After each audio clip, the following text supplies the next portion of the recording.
Hey. Hi, people. This is weird. This is like, what, twice in a row? I Before know, we it's go on almost, another as hiatus. if, making a habit of it.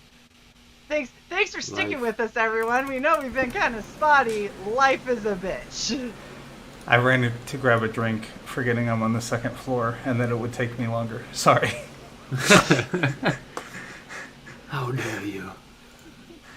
Welcome, everyone, to Dice Names and Dudes. Don't forget to drop us a like. Before we get started, how's everyone's week? Luke, how you doing? I mean, I'm back in Florida, so it's alright. I've been battling Post-birthday mold. shenanigans. Yeah. I had a fantastic, amazing week up in South Carolina. I didn't want to leave, obviously. But here I am back in Florida, and I guess it's a good thing that I came back because my T-shirts in the closet were mildewing or molding. So I've been washing all of the entirety of my T-shirt collection. I have been washing and drying, and I've got storage bins and gel silica packets so I can put them away and keep them fucked up. That's where Woodrow was keeping the monster of the week in your closet. Oh, okay. So it's a mold that monster. makes I got it. sense. Well, I've been battling with it. It's that shit golem I flushed down the toilet last season. Yep. Oh my gosh, he just won't die. He just keeps coming back. So relevant. Like a crusty old turd, it just keeps coming back. Yeah. I cast Beano. Wow. Gross. Uh, So yeah, I mean, I'm good. So, Sai, how are you? Doing awesome. Getting things ready. Yeah. And like another 60 pages of the war shit. Yeah. Fun times. Woodrow, how are you? Good. I'm just getting caught up on all the D&D stuff. I'm trying to make a bunch of bosses and story plots and threads, so that's fun. That's Plots basically and like all I've threads. been doing for a whole week. nice. So it's been kind of cool. Super cool. Yeah. I finally. Go ahead. Don't forget, we need to announce that this is our last D&D for at least 2 weeks. You had to say something, didn't you, Shay? No, I said that when we started, and then Sai has to say it again. I wasn't here, you asshole. I told you when I got back that I had... You were here when I said it's almost like we're making this a thing. Like, Oh. Well, to be fair, I didn't realize that that we were going to be taking another hiatus. So thank you for reiterating, Ty. I didn't quite follow. I get to what? get on a Luke, bus your on I'm just Monday. delayed now. listen. I'm just saying. no, you I'm took just saying. a side. Birthday present delayed. Yeah, means- well, other you know. That Whatever. means my arm delayed. Great. Yep. First mine week was of already 40 is awesome. It is. Piss off all your friends. Just wait till Moldy 45. shirts. Friends pissed off at me for God knows whatever reason. Yeah. Siding with Sai. It's very clear. No, siding with Sai. I thanked How them dare for reiterating because I didn't quite follow what you Yes. had said. Sorry, I'm dumb. I didn't say you were dumb. But you I sided did. with Sai. You have sided with Sai. The first that's why half you are the was, enemy. yes, Feline. The first half was fantastic. I love it. I love it when Shay's arguing with her bro. It feels very awkward. See, that's Siding with Sai- side. Damn, where's the rim shot for that one, Frog G? Damn. Right. No, that's a callback for the last 3.5 years when we used to make jokes. I'm sorry, are we not allowed to make jokes anymore? Is that what you're trying to say? About my Hey, name, you thank you, dickhead. Feline. And I get to get my name changed finally. Officially, yeah. Officially. Indeed. And then I get Well, to that's cute. maybe spend another $82 on a fucking license. Ugh. Hold on, Shay. I painted things. Yeah. Cool. I like them. They are for Yeah. sale. That impromptu art stream got so many views. It did. Right It got a on. lot of views, but this is really fun. People and like I art have, streams. I have so much more to paint. Like, so much more. There's so many items. Yeah, including that person wallet you just got in today. That I'm Or probably I'm sorry, laptop bag and wallet. Whatever. I got this really nice laptop bag with like a little wristlet, and when I saw it on the What is on a the website, wristlet I to was- non-women? a small bag that attaches at your wrist. Okay, cool. Hmm. Okay. Well, I didn't know what one was, so. Mm. A wrist purse. Yes. Okay. Also known as a I had wristlet. no idea. So A wrist purse. A I- You worst. put a brick in there, it's a good weapon. If it's connected at the wrist, it's like already ready to swing. It's like perfect. I think didn't they used to have like a term for that, like the little fucking A little head hand knocker flail. or something like that? You know, like they used to depict them like as like Isn't it this a little. I don't know. I like love putting a bunch of watching coins Shay's in a face sack. when we get so off topic.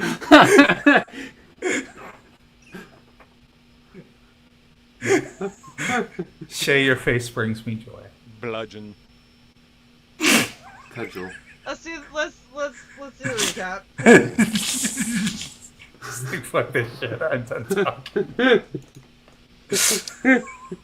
Officially already hates all of us. So Session's they'll gonna be- go so good. There'll be plenty of shit to kill this session, so that'll be good. woohoo! Let's get in the mood for killing shit. All right. Already And there. not each other. Oddly Yeah. enough. Last time, I last names and dudes. Shay. Shay, look up. No. Look at the chat. So yes, last time on Dice Names and Dudes. The party spent more time on the base while Tarn and Samina gathered rebel forces. Kronos used his parasitic crystalline armor to avoid the aura that protects the seed.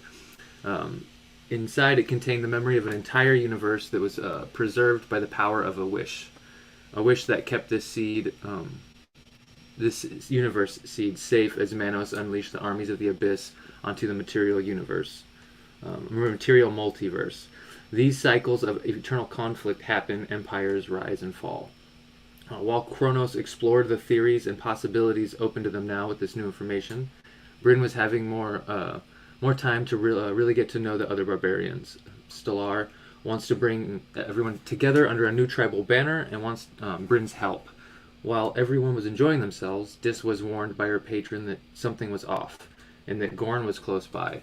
Dis managed to find and teleport a bundle of hell grenades out into space, while Gorn ambushed the remaining party with new hellish powers. After Susaria's fairy fire spell, Dis was easily able to find her target and deliver a nasty blow before Bryn removed his head. With Gorn dead, something in the air hangs as his headless body lays at their feet. And that's where we last left off. You guys had just executed Gorn, and he did have this sort of strange sulfuric smell to him, and his body was sort of like cracked open, almost like there was lava moving around underneath instead of muscle and bone. His body is still there after the whole Zinzarina's like sort of blessing, where she kind of like puts you guys away from everyone else to let you handle it yourself personally. The body just sort of sits there, and you can see that the blood that it leaks out of it started red, but now there's sort of like it's almost turning black. And you guys have seen this before with demons. And as that sort of Gross. winds down, and Bryn and Dis are sort of back with the body kind of at their feet, the bay door opens, and Tarn and Samina come in with some rebel fighters behind them, and they kind of pick up on the smell and the action, and like pull their weapons, and kind of like almost go into fight mode, but kind of see that everything's taken care of and kind of understand the vibe. They're like, where is it? And we're just like, pointing Yeah. at you. Like, sorry, we're good. Yeah, essentially. Stand Everyone down. kind of lowers their weapons, and Tarn looks over at you, Dis, and is like, seems like there's never a dull moment with you lot, is there? I not really. look back at him and just say the pool table didn't survive. Well, we've got 3 more, it seems, so I think we'll be fine.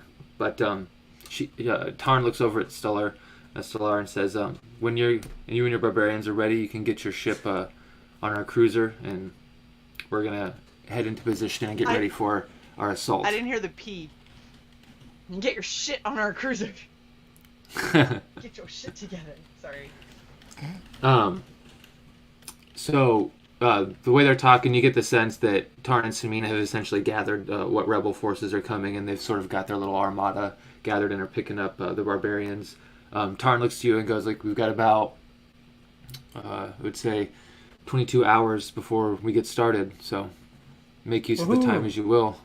And you know that Tarn did give you information on the Imina base that's there. It's essentially a very small secret holding facility where they torture people, is what Tarn knows about it. You were given facility code, so you can actually teleport in there. There's a forbidden field that's generated, but you yourself and whoever has the codes, which will be your party, will be able to actually use magic and move around and teleport through there. So you won't have to worry about that with this facility. That's one of the rewards you got for helping the rebels with that attack.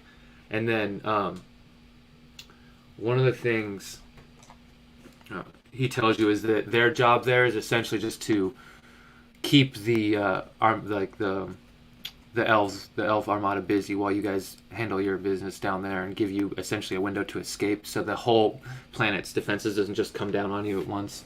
But you guys should have all the time you need while you're down there working. Tarn assures you that he's got enough people to keep him busy for a while. There might become a time when they have to leave and they give you a window, but he's confident that you guys will have enough time to do what you need to do with what he's seen. So do we have schematics of this base? So there's no, there is schematics. There's no count to the people, and there's no on-site cameras.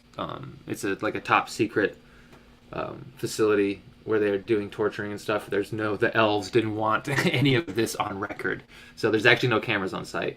But you do have the coordinates of where it is, the codes to get in, and you do actually have sort of a map of what it looks like. And essentially the way in, there's two ways in, two shafts. One is an elevator lift that can carry smaller vehicles down, smaller transports. So your gunship is actually a little too big. The starship or the eviscerator could fit on the lift that goes down to the base. But there's also like a personal like secondary tunnel that goes all the way down, and it's like 11 miles down. So it's taking essentially like a ladder that doesn't go straight down. It kind of goes down at an angle, but for miles and miles. Oh, like one of those lift things that you see in, like, I don't know, old video games. Kind of, yeah. Lifts in those Akira. platforms. Yeah. Except this Get is down the to Akira. this is the ladder that goes right next to it in case that were to ever break down. So there's a way out. Right. So there's two different ways in. They're pretty close to each other, but you know they potentially lead exactly the same place. If you look at the schematics, they kind of lead to the same entrance room. I don't know if I want to climb down an 11-mile ladder. That sounds... That's like what wings suck. are for. Yeah, I know. I'm just saying, climbing down would be the suck. Flying down, however, there we go. Aren't you one of the only one of us that teleports over huge distances? So here's what I envision happening: us waiting at the top, and then once we get to the bottom, to make that into a known location, then Luke just teleports his lazy ass down. Well, I'll just stay up here and have a doobie while you guys yeah, exactly. skitter on down there. You usually save the teleportation for escaping, because you usually don't know where Yes. you're going, but because you have the schematics, you could teleport in there. It's not completely unknown to you right now. You would have a chance of failing because you've never been there, but the location is technically known to you, so your failure isn't as large as it could be. Well, see, that's the thing about that teleportation, is that it usually saves our asses in a tight spot. So I think I'll hold on to it for just a moment, you know. And you guys do have some pretty good stealth like bonuses. You could try to stealth down. You don't have to necessarily like open the shaft and fly down, because you get the sense that if you go if you open the lift, if you take the lift, there's a 100% chance they're gonna know you're coming. If you take the stairs, there's a chance they might not see you coming. So it just depends on how you get there. But essentially, you think once you're in there and you start opening doors in the facility, it's gonna be kind of hard to remain. I just had an amazing idea. We take the lift, and I disguise everybody as like janitors. You could try that. I would love for that to happen. That would be awesome. Well, do we know that they employ janitors? I mean, sorry, someone's are we gotta- Ocean's 11ing this shit now? Yes. Look, Oh my God. when you have a torture facility, you have to have someone clean up the viscera. That's all I'm saying. Yeah, because they couldn't just, magic it away or whatever. No. Well, Kronos, as Dis is saying this, you get that Dis has had the comfortability of not having anything being able to probe into her mind for a while with that eye. And you distinctly know that the mind flayers, once they look at one of you whose mind isn't shielded, they will instantly know who you are and why you're there, essentially. So I'm going to veto the janitor idea. So. No, I can block that. For one person, yes. For one person. You. You're gonna... No. Other than me. Oh. So, Bryn. Yeah. I thought you were staying up top to smoke out. I'm not going to waste a teleportation spell. Listen, how many times does the teleportation come in handy, like, at the last minute to get us out of trouble? I think at least 3. Wait, yours At or least mine? 3. Frequently. I mean, it's been pretty clutch a couple of times, so yeah. Yeah, there's been a couple of times where Kronos has jumped everyone back to the ship. Both his and Dis's. I'm pretty sure. At least twice. Yes. I just take one person with me. Yeah. Cronus is on his own. I think Kronos can take 8. Yes, I can. Yeah. With the big teleportation spell, I can take a whole group. Yeah, then you try to open a whole fucking portal on that one planet. Bastard. It was an accident. What? Or we got And the I think that was servers. Manos. I don't think that was me. Whatever. It's your body. That was Manos pulling his newly found divinity rank 0. He's pulling some power on you guys. Let's see. Scurvy shyster bastard. I'm pretty Is sure there that anything- was racist. What? It's a quote from Fear and Loathing in Las Vegas. I know. You racist? No, just kidding. Yeah. Thank you. Okay. Whoops. Just kidding. Wait a minute. No. Why didn't you just call him a It shifty means Jew? bullshitter. It means bullshitter in German. Shyster? Uh-huh. That's anti-Semitic. We get like a shyster lawyer. Really? Yeah. I didn't. The more you know. I guess. Jesus. You're both right. We're both right. Shiza. Shit. You How know, about that? Shy. You know what? Yeah. Frog G brings up a good point. We've never Shy seen Sakugan. Manos and Kronos in the same place at the same time, I don't think. Yeah, you have. You've seen 2 Manoses and a Kronos at the same time in the same Yeah. place. So your theory sucks. It was all an illusion. You can see through illusions. Hey, look, you wanted that power. Can I banish this to a different plane? For 1 minute. Oh, we need the assassin. Fine. Technically, you fine. could. You could do that if you No. had Kirby bring on the never-ending Quest 2 server and do it, pop open a demi-plane. Technically, you could. Please no. Go home. We need the assassin. Fine. Stop encouraging this. Okay, We're but when I drunk. get back, I'm bringing a dragon with me. Hey, Froggy that says might we be- need an assassin. We just need a single assassin. We can I find would another prefer one. the one that I'm kind of impartial to. Kind of. Whatever. Kind of. Yes. Kind That was an of. accurate statement. After I mopped your brow last game. Is Is there anything you want to do with Gorn's body, considering his brother you kept in your freezer for a while? I just don't know if there's any way you want to Well, I mean, cure him, we maybe. jettisoned that body, right? We jettisoned that whole freezer. Yeah, While it yeah. got in Totally, space. totally. Okay. For sure. It took us a while, but we did. Let's put them You both did- you in the eventually same did. bag that I kept in the back of the freezer. I honestly don't remember why we held on to those bodies to begin with. You were gonna try to talk to the dead or something? I don't know. Well, yeah, but then we ended up getting the information we needed without me having to do that. But so. then we forgot we had a corpsicle. That was very true. We did forget for a very long time. Yep, we sure did. All right, so, someone do a dead topsy or whatever they call it on this guy. And I know A medicine check. I think that's the technical term is medicine check. I'm sorry. Are you trying to refer to? How many episodes are we in? We still don't know what we're doing? We know how he died. I know. I know we So- know how he What died. to do? I Are contributed. you looking to just make sure he's dead, or? I'm trying to look. He doesn't He's have a a head. deep. He's. Oh, you know this Oh, is how I'm sorry. Dis gets in a stabby mood.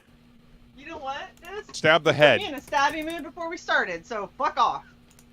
This is how things go downhill. That's all I'm saying. Uh-huh. He wasn't a demon before. Now he smells like, Kronos' Sulfur. bathroom after that pork night. I feel like you're No. assuming he wasn't a demon before. Do we have proof that he wasn't? No, we don't, actually. We didn't Okay, smell then. any brimstone last time. I'm rolling medicine. All right, this. Okay. If you actually, this will be good enough. Yeah, just medicine. Just medicine. We won't need another check because it's investigating the body. So that'll be 16 bold. plus 6. Okay, so that's not bad. 0.2. That's a 22. Yeah. So definitely dead. The body's definitely dead. You can't say much for the soul, judging by the demonic nature of what you do see in the body. Something about you that does start to make you uncomfortable as you're looking over the body. The cracks that I described in the skin, they sort of is like two on his face, and one on each side of his neck. And as you sort of actually start to look, you can see it almost looks like a spider body is burned on his back, and the legs sort of wrap around to go like up his neck and down his face to kind of come around his neck, and like the clavicle down the chest, and then under the rib cage and up, and then down and around. And That's a lot of traveling. you get the sense that someone may have made a deal or have been reached out to, and let's Do I see. Give me The stench of Volth. give me an Arcana check or a History check. Both are plus 3. Okay, so yeah, either one doesn't matter. Damn it, don't I have a spell for this? Skill check. I think guidance might work with skill checks, or is it just? I can't remember which one what it works on. I keep scrolling past guidance. It's the cantrip. Yeah, guidance. Not bad. 14 plus an E4.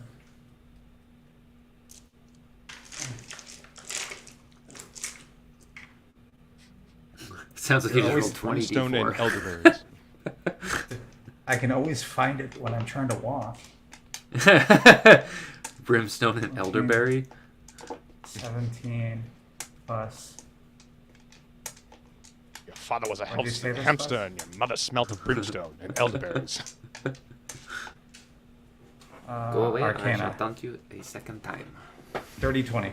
You silly Dirty 20. dog. So, you get the sense after Seen the You were- spider. after you are pulled out of Lolth's realm and how you sort of burned your symbol into the cleric that you killed, that you threw into the abyss, and I think you cut out the heart of the cleric that you were sent to kill. That's right. You get the sense that Lolth didn't take that very well and may have reached out to someone who wanted the same thing she did in terms of you dead, and bestowed them with a boon. There is, with a 20, that's enough to know of. You have heard of a thing called a revenant soul or a revenant. It's essentially a soul that is so tortured or set on vengeance that it just keeps coming back, and they're very hard to get rid of. Most people don't really know how to do it, but there must be a way, because in stories they've been stopped before, but it's always like something crazy must be done, like someone must be sacrificed, or a wish must be made, or something very powerful must be done to usually stop them. You know what solved this the last time? Perry. Perry's never stopped a revenant. I know, but he did stop that thing that was attached to Brune. Well, that was a curse. That was a demon's curse. That's a little different. Slightly. They both involve demons. One is a minor cursed item from a minor demon. The other one is a powerful boon bestowed upon by a deity of the abyss. So they're mildly different, I'd say. Just mildly. I'm still calling Perry. Yeah, it's a good idea. Because he's a Ghostbuster. So with your 20, he will essentially give you the same information you did get with your own knowledge, except what he adds is that they're usually hell-bent on one thing, which is seemingly probably going to be hurt you in some way, shape, or form. And yeah, the only way that Perry knows to destroy them is using a wish spell. Well, shit. Or if you can leave the universe. That doesn't work. This is tied to the abyss. So it can It'll just follow pop you through the next wherever place you we go. go. Yeah. Yeah.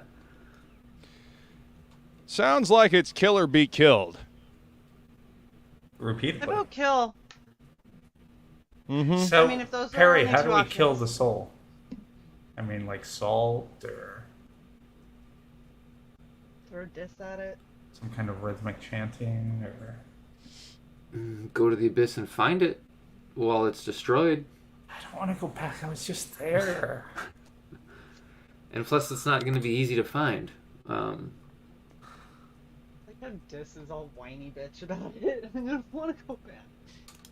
It smells bad. Yeah. Well, yeah, it's the abyss. Oh, I feel like it's a requirement of the abyss, is it not? Do you smell bad? I start going through my pack for some agile. Shay, why do you keep bending over on screen? Will you just mind your own fucking business? Your butt is my business. Not vetoed from it. But for you. All but for me. Another thing that Perry tells you is that judging by the power of this revenant boon, this is more powerful than a normal one.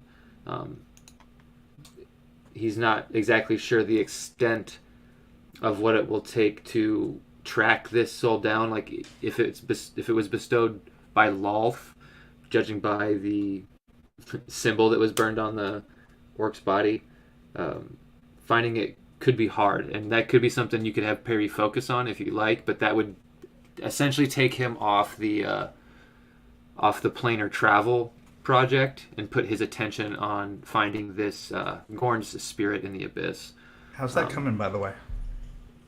And when you ask about that, his face kind of lights up and he goes, well, with some of the information that Kirby's been getting from the games and my theories and what we've been able to pull just from the little bit that we've talked to Kronos since what you uncovered with the seed, things have actually been starting to come together exponentially. So that's good news. In terms of finding points on the other end, we're still testing that. We'll actually be able to run a test here pretty soon. But Are navigating the Steves helping? Yeah, the Steves are actually working together fairly well. It's the other Steve, your Steve, Kirby's a little poking holes in things. It seems like he doesn't like the other Kirby's around, or the other Steve's around. Well, I mean, He's not sabotaging things, is he? No, but his attitude isn't very helpful. Let's just put it that way. He's not throwing wrenches yet, but he's hesitant to do things with the group and wants to kind of figure things out on his own, which I maybe just be one of his quirks because he's been diving into the video games and he's actually been fairly focused on that for the past few hours. Do you think it might behoove us to maybe have him look into this great will that seems to be keeping the demi-plane open? You think that might be useful to kind of get him away from the other Steves? Or we could give him a harsh talking too. Interestingly enough, Kirby, when I went to check on him, was well, he wasn't really mumbling. He was more of babbling to me about all these different things. And one of the things he did mention to me is a trend he's noticed in the games that this Manos entity has chosen to prop up as these demi-planes, and each of them seem to have a anchor of psionic power within them, whether it be a strong entity in the story that the mortal crafted, who thought it up, but in ours it seems to be this alien race that's attacking us from some far off galaxy. That seems to be the psionic power in this one. He's mentioned something about a sleeping god in another one and a dragon in another one. So interesting. So the big bad of this video game is the psychic anchor, I guess, is what you're saying. The brains. This illithid ego, yes. Yeah. Possibly the Eldar, but judging by what I've heard so far, Eldar seems to be like one of the paths of the how did he put it? The protagonist. So who knows? The hive mind, the Eldar hive mind thing. Mm-hmm. Yeah, you remember that when the virus was introduced to try and kill this alien threat that the High Elves didn't know had already infected like the Drow population. They essentially sort of split the hive mind into two. One became like more docile and less just like that's the one that we encountered on that one planet getting the dark orb, right? It's sort of created a new species of drow, or well, technically it's not a new species. Technically they are still drow, but they are just sort of in this parasitic relationship with the illithid species. Essentially, it hasn't like morphed them into like illithid monsters. It's essentially let them keep most of like their form and just kind of like parasitically attached to the brain and change them a little bit that way instead of how it normally does. That's kind of what the virus did. Not a weapon like originally thought, or not like a genocide plague like originally perceived, but still kind of had a similar effect, unfortunately. So yeah, the Perry is going on about that. While that's being mentioned,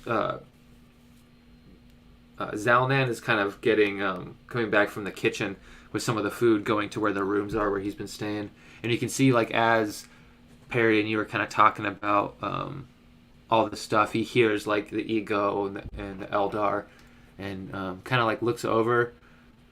And there's something definitely in his eye where he's kind of, like, taking what you said, but then he kind of, like, continues back to his room. And you remember the last time you heard from him, he was taking whatever memories he had recovered, which he didn't completely share with you guys. He only shared, like, a little bit, because he didn't go through everything. But he's been pretty quiet, and you haven't really seen him that much. Before he gets back into his room, I ask him in Gnomish if he's doing okay and if he needs anything. Okay, so go ahead and give me a persuasion check, we'll say. I think that would be just like sort of you're attempting to sort of like calm him a little bit, check on him. Where did it go? I was just looking at it. Okay. 13 plus 8. Damn it! Don't have my calculator out. Yes, you do. I'm right here. 21. Okay. Yeah, 21. So he kind of looks over and he goes, and you see he doesn't even realize he's speaking in Gnomish, but he just kind of like dives in and starts to say that I've been doing good, just trying to process the things I've learned about myself. I'm starting to think that it was a good thing for Whisper to remove those memories. Just trying to see if he'll do it again, but then I don't know. You can see he's kind of torn with the idea of not having the memories, but the memories are definitely haunting, and something about them is disturbing him. Well, not having the memories, I mean, you will, I feel like you will eventually want to find them again because you wanted to find them this time. What's going to stop you from going through this over and over again? And you could see his eyes like kind of start to well up, and you get the sense he doesn't say anything, but you get the sense that that's what he's worried about. You've broken his soul. My friend, I believe you have the mental fortitude to work through this and come out the other side a much stronger individual. I would recommend against having Whisper meddle with your mind again. Don't we have a psychiatrist on this base? That's the one thing you didn't collect. You have a plethora of weaponsmiths and armor smiths and engineers. Yeah. I got nobody for mental health. What about feline? She's calming. Yeah, that's probably the closest thing. Yeah. That's what I was thinking, Cesaria. That she's a druid, so that's actually something druids would probably do. Well, maybe not real druids, maybe not real Celtic druids, but they might like. In this situation. Yeah, because I am not the cleric for this. Yeah, you're a different kind of cleric for sure. For sure. So when you say that, you can see that something about what you were talking about sparked like a curiosity in him, and your persuasion sort of lets him put aside the other stuff, and he sort of asks. He goes, "You mentioned the ego in Eldar. In the memories, there was something that they were afraid of, but in the testing, it was."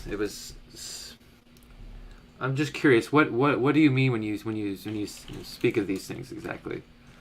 You get the sense that he has no idea that there's drow on Roshana the way he's asking. Okay. Well, then I'll go ahead and explain to him what I'm talking about. With the drow and the Eldar brain, doing the whole virus thing. Give him the information. So, once that information is exchanged, you can see that there's this very complex world of emotion in him. He still has, obviously, that like the very heavy like guilt that he's carrying, but there's almost like a spark of hope that lightens in him, and he starts to like mumble and speak fast. And he's like, "Oh, I thought they were all God. I thought you." And he sort of points over to Dis. He's like, "I thought you were the last one," and so you're telling me that there's drow still down there, and you had contact with them, and they were... Yes indeed. You can see he sort of like looks down, and he's like, I might be able to fix everything I did. I might be able to do everything I did. And the way he's speaking, you get the sense all this guilt and stuff is sort of almost probably like an Oppenheimer syndrome, where you think he probably had more to do with the creation of the virus plague than the bioweapon than he realized, and he probably wasn't given all the information. And had he been given all the information and things not been done in secret, he probably could have created something that had a much different effect. And you can see all of those ideas sort of start to kind of like unlock in his eyes as that hope sort of starts to come back. But yeah, he seems to be in this moment filled with hope and revitalized. Excellent. I guess I'll ask him if he would like to help us with this project. Give him something to focus on as opposed to the Wallowing. beating himself up, basically. Let us know what we can do to help facilitate you. So you could see his mind is racing, and one of the things he sort of spurts out is, well, I know everyone's extremely busy right now, but if there's ever a chance we could visit Roshana after everything that goes on, maybe I could see what I could do. I could maybe fix things. I have to try, right? Of course. It's worth a shot. It's worth a shot. I turn to the rest of the group and I, kind of reiterate what he had just said to me, and ask if there's a way we can go to Roshana at some point when we're not about to go, into battle. I mean, are we going to be here after that? I have no idea what the timetable is looking like. Well, I mean, we still haven't we haven't figured out a way to get out of here yet. So, I mean, I'm guessing we'll still be here. All along the Watchtower Chronos. starts playing. Yes. With this line of thought, go ahead and give me a Arcana or Religion check. Let's see, religion And if you want to roll one of your bardic inspirations for this, I'll let you in this instance. all right. And a D4. So you can't really see this revelation happening in his head, so I'll actually say no for this. But the bardic inspiration, just because it's sort of like a moment of, it's like an aha moment. Since you went down this specific line of thought. All right. So, Arcana and Religion are both +4 for me. So. Oh, okay. So. And then 1d10.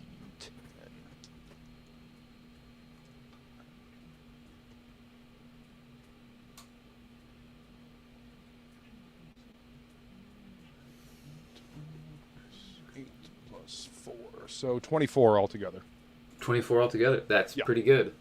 So you're not 100% on this line of thought or how it would be performed, but the initial spark is there. You guys were thinking originally, okay, well, from your concept and thinking how you guys got here, you thought, okay, well, we're in a computer, we're in a simulation, we're just energy or whatever. But what you didn't realize is that was actually taking shape in the astral realm, in the ethereal area, sort of like building this a real demi-plane. Like, things here are real, or we're becoming real in the process of it.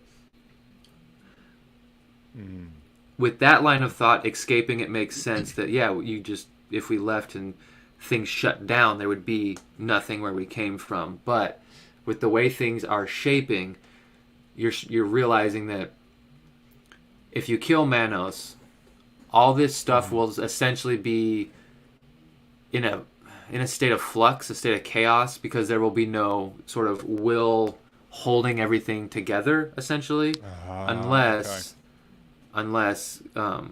because you're assuming right now the way things are structured, Manos is doing that somehow. He's sort of willing it together, manipulating these forces. If you were to kill Manos, things would be in a state of flux and could fall apart, essentially. But if you were to find a way to assert control under him, pull the rug out from under him before killing him, you guys might be able to divvy out these planes, essentially, like use the will of the people to sort of essentially place these people either into the material multiverse somewhere, or possibly, depending on how things play out, one of the other planes. They might end up in the greater wilds, maybe, or one of the elemental planes, or close to it, or something like that. But you might not have to just leave and shut the place down, essentially. That might not even really work. It might just remain a sort of husk and then be co-opted by some other entity. Could be like a demon lord, or even maybe some celestial being could see this place and take it over if you guys just left. Or you could essentially try to assert some will where Manos has in the same ways and shape it for yourself, or kind of do whatever you see fit with it in terms of the people who live here. So it's a... Aren't very few people actually in possession of like the spark of life, and the rest it had seemed that way for a while, because the people that were essentially sprouting into existence were coming from a very limited idea. And then as Manos grew, all the things around sort of started to get smarter. But that spark of having like a real actual soul didn't start until it had been mostly formed, which is essentially around the time you guys had got there. So given time, it could all sort of normalize, essentially. So this is essentially becoming a real living, breathing place, not just a demi-plane based on a video game. Yeah, it's not just a thought anymore. It's a thought that has been given the breath of life unfortunately, through the abyssal boon of Manos and his code, and whatever happened to him when you saw that species send the original code into that portal, which just happened to be the Abyss, unfortunately. Little event Horizon style. Right. But, yeah, so essentially things are becoming real over time. It's just taken time, because you have to pull from the ethereal realm, the astral realm, and essentially will it into existence, and Manos hasn't been strong enough. It's been this slow build. It's sort of why demigods and other gods collect cults and slowly have these rituals and worship. It's kind of the same process, just done a little differently and a little reverse, making, but essentially the same thing, bringing a plane of existence into reality. It's been done shifting like multiverses into different planes. It's been done in different ways. This is just a very unique way of birthing something into the greater cosmos, because most things are birthed and through thought unfortunately and will. it's being done with abyssal power. Yeah, which makes it very vulnerable, and why it's positioned where it's positioned. Yeah. Then it seems to me that we need to take the power from Manos and move this plane away from the Abyss and disconnect it from the Abyss if we can. Because if this is becoming an actual plane of existence and like an actual reality, can we really leave these people here to die? Can we implode this universe? Are you talking about physically or morally? I don't even know why I Yes. asked you this. Yes! Look, you're asking someone of the wrong alignment. Talk to Bert. Yeah. Uh-huh. Honestly, it was more of a rhetorical question when it comes to you. I'm asking everybody else that actually has a conscience. Hey, I take care of our own. And we do appreciate that. Listen, I'd rather have you on my side than trying to kill me, so thanks. Yay. Yay. I agree. I agree with Kronos. I don't want to leave a problem behind. And also, I really just kind of want to see Manos gone. And get rug pulled. I mean, let's depower him and humiliate him for all the fucking trauma that he's put us all through, and then let's end it. I'm a fan of this dude. Yeah, get some of that sweet revenge before we end his whole fucking career. Do we still have the like forearm and hand of any of the enemies we've killed? Forearm and hand? Yes. I'm not aware that you have taken those specific trophies, but can I ask why? Took the thought right out of my head, Woodrow. Because remember how Manos started out? Oh, yeah. So Oh, you want to try to put him back into a hand? No, I'm suggesting we stuff one in the top side and one in the bottom side.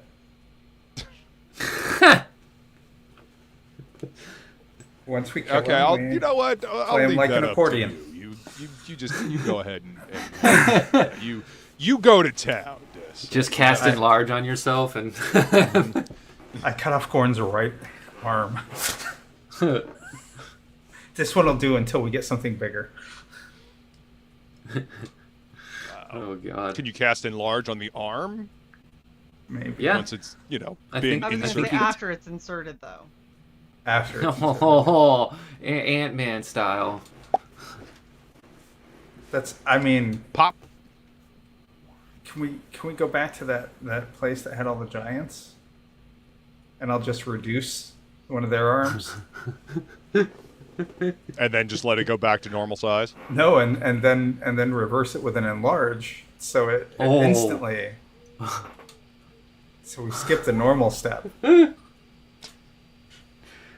gotta think in magnitudes, you know. Uh-huh. Oh, Magnitudes of pain. Wait, are they large creatures, Woodrow? they're huge. Where's that on the scale? Is that above large? Right above large, right below gargantuan. So they would go to Crazy. gargantuan. Yes. Since they move technically up one level. It would be a gargantuan arm, yeah. Nice. Which is like storm giant level. I believe storm giants get like big, like celestial big. Like, Well, whoa.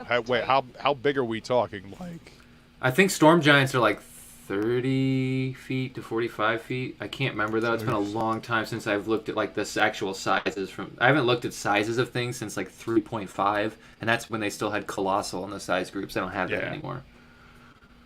Oh, they took colossal out for some reason. You know, silly. I have a thought.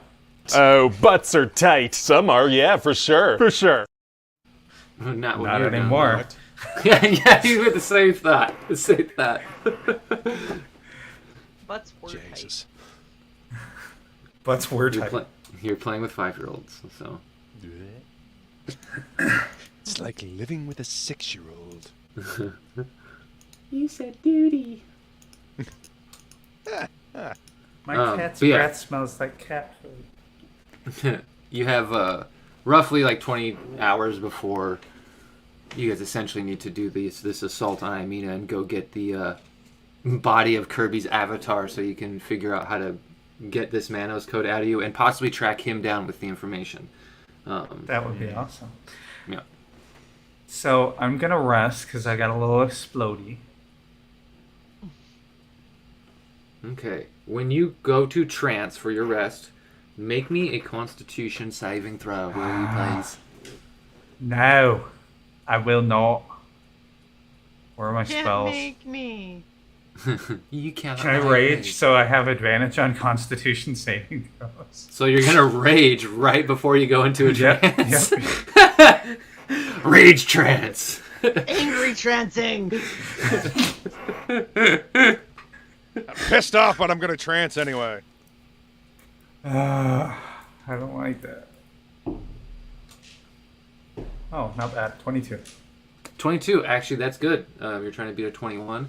So there, as you go into a trance, there's this sort of static vibration, almost like discharge in your body. It's kind of like feels almost like a restless leg syndrome, but throughout your whole body, and it's almost not letting you successfully go into a trance, but you're able to sort of push it down, and you get the sense that with all this talking about figuring out what Manos is doing and possibly a real idea of what to do about him, you think he's not liking it and trying to use every little advantage he has to stop you guys at the moment.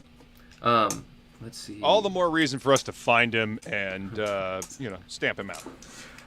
In my mind, as I start the trance, I'm holding up Gorn's arm that I severed, who is flicking Manos off with the dead hand. Nice.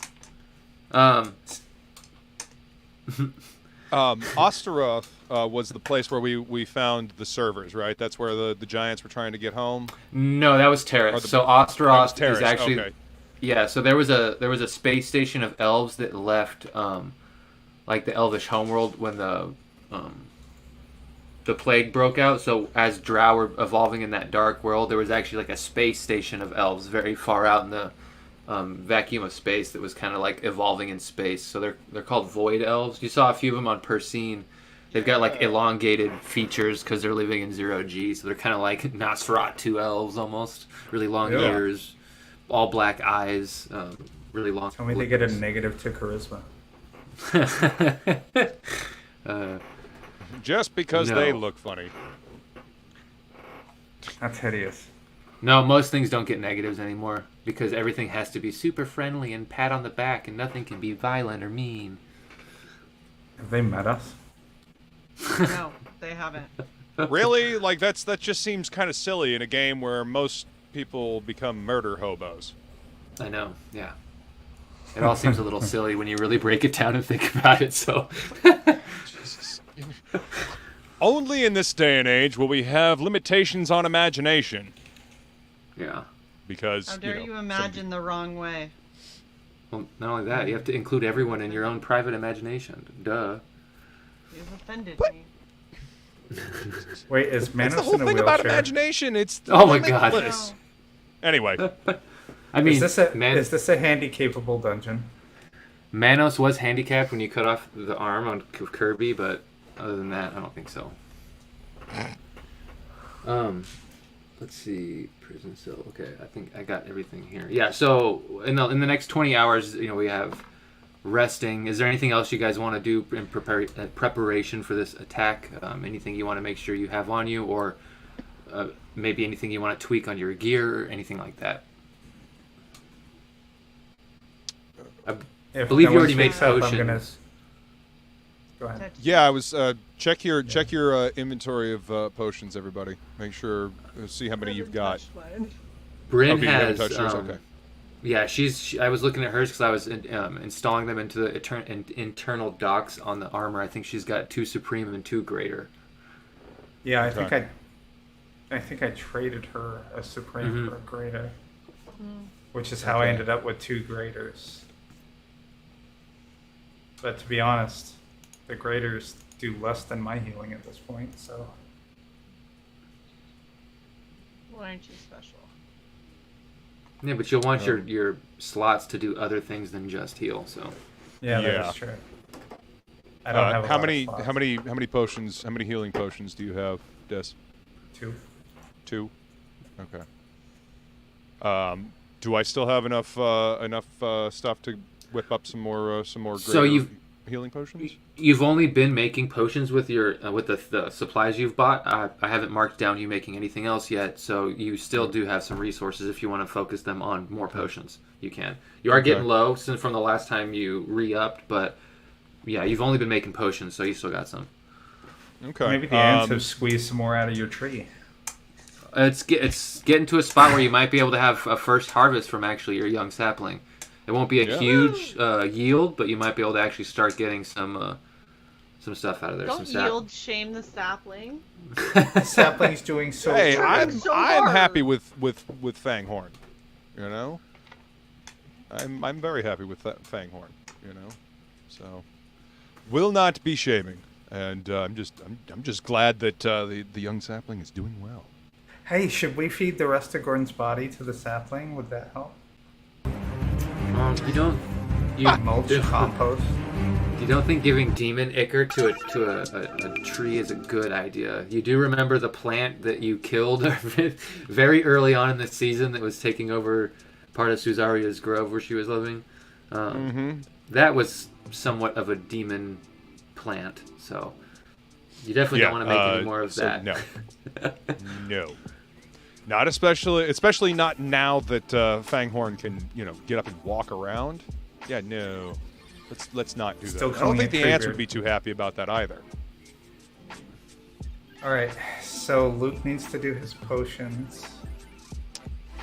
If I also want to put an order in for more supplies, after this. Okay. from Blamazon. Blamazon. Hey, yeah. why don't you go talk to Namgol? Yeah, okay. I suppose a I could have him go procure the stuff I need. Yeah, so he can essentially put in orders for you. Okay, then I'll ask him to he do might, that. yeah, he might have interesting contacts too. He might be able to get you a deal. So yeah, if you want to go to Namgolg and sort of make like a shopping list for him or whatever, go ahead and give me, say, a persuasion check just for like a little bit of haggling. Let's see how much of a discount he'll give you. You're not the one that intimidated him. Shouldn't have fucked with my damn. Yeah. Puppies, you wouldn't have had a problem. Fucked with my puppies. I hope that he is always scared with me. All right, so Yes, 23. Oh, 23. Okay. Yeah. So when you tell him that you're looking for more supplies, and are you asking specifically for, are you asking specifically for, Like healing just supplies? just the healing supplies, or anything beyond that? Well, what else can I brew? Like, can I brew, like, something that'll, I don't know, fucking make us shoot fire out of our eyeballs or something like that? Can I brew power-ups, essentially? You can if you want to. So if you wanted to shit. do something like that, I could look at the spells and be like, there's a Dragon's Breath spell, there's Scorching Ray. You could just fluff Scorching Ray to come out of your face. It's however, whatever you want to try and Pen and make. stare. Yeah, whatever you want to try and make, you can be like, I want to make a potion that lets me shoot fire out of my eyes. Yeah, you can do that. Every time you say that, I keep thinking you're about to say arse. No, that's the beetle hamster. Yeah. Which, he might be useful in a fight. We need to remember that. If But, he happens yeah. to find poison Tell, supplies on the back of a truck. I'm going to tell Namgolg that I want the usual supplies for making healing potions, but get me a little extra stuff so I can experiment with making, the fire eyes potion. All right. So you have, if you remember, Suzaria had all kinds of drow plants that she planted in the garden area. There was like an Underdark freezer that she had changed to. Yeah, there is types of stuff in there you can use for poisons. Just let me know like what you want the effect to be. And obviously, I want a poison that does everything. You can't do that. It's essentially one conditional effect beyond poisoned, and then, or you can have it do damage. You can have it do both, but they can't be super OP. So it's either a lot of poison damage, a really strong condition, or a little bit of both. But you can look through the conditions and figure out like what you want the poison to do. Because there's like already truth serum. There's already poison that paralyzes, damages, sleeps. I think there's a death poison, but I can't remember if it's in this or if that's a different one. If you fail by 5 or more, you die. I think that was in 5e, maybe. You could make that though if you wanted it. It would be a low DC, but still, if someone rolled low and they failed by 5 or more, and that's what it is, that it can happen. There's effects that do it in the game, so you can make a poison that does it easily. And it's essentially the same process as brewing a potion. It's you do 3 steps, and along those 3 steps, you can either, if you fail, you can increase the DC. You can change the effect. Like if you fail healing potions at a certain stage, you can turn them into poison. Which may or may not be in the party's potions circulating. And with poisons, they just might not have the exact effect you desired, or they might not do anything. So yeah, that's what happens when you fail on poisons. Oh, and any grenades he can lay his hands on. So when you went over Gorn, this is something I forgot. He did have some grenades. He had 3 hell grenades left, or 2 hell grenades left, because he used 8 of the 10.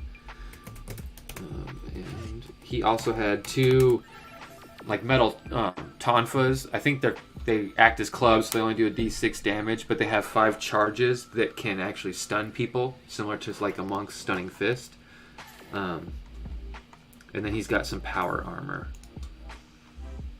You guys can look through. It's not better than ours, is it? I don't think so. I think he has some of the same upgrades as you guys have, Udis and Bryn. So yeah, he has arcing, piston punch.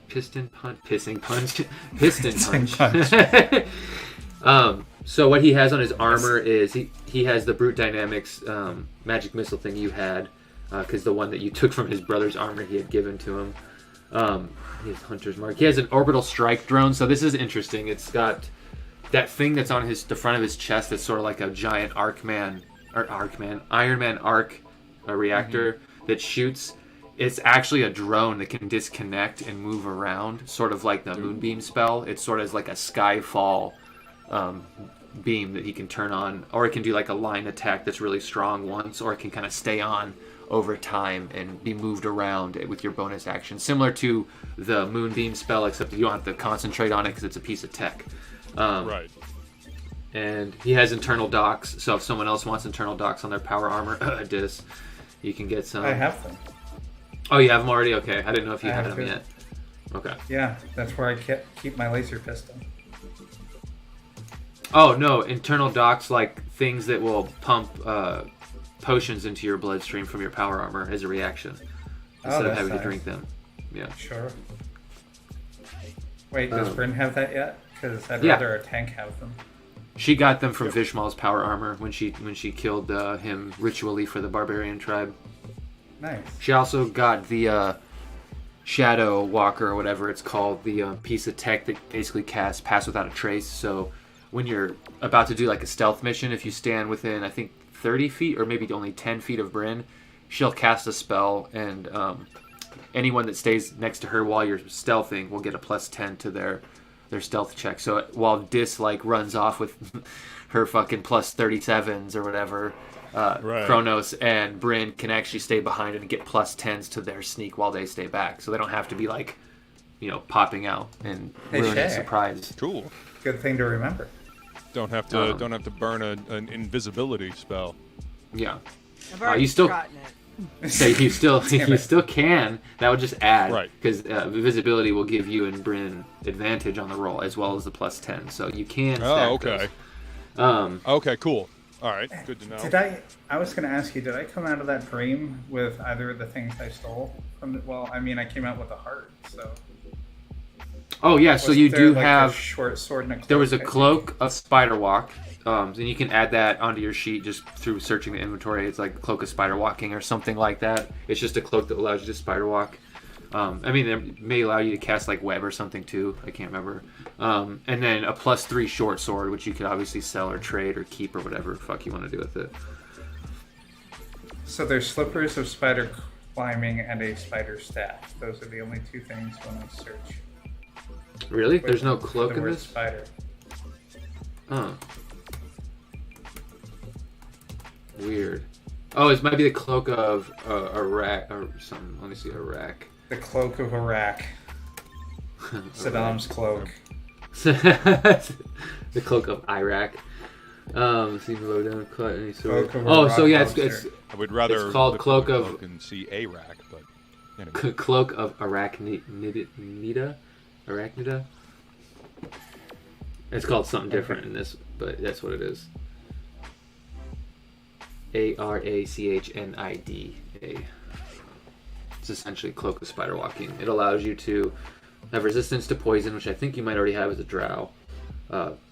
Climb speed equal to your walking speed. You can move up and down across vertical surfaces, which is essentially spider walk. You have your hands free when you do that. You can't be caught in webs, which is nice and ironic. Yeah. And then I think I'll start wearing that just in case I get sucked into the fucking abyss again. and then you can use an action to cast the web spell as well, which is kind of cool. Go So- web lol. Go web. Kronos and Dis both have web. Hey man, that ring of web has been super handy. I know you won't fucking let up on that thing. It works. I mean, it's been super useful, man. Like gluing somebody to the floor. I'm saying especially- pass the dubage. That's all I'm saying. I mean, you have this death grip on all those rings. Okay. And then in terms of 50 ammo.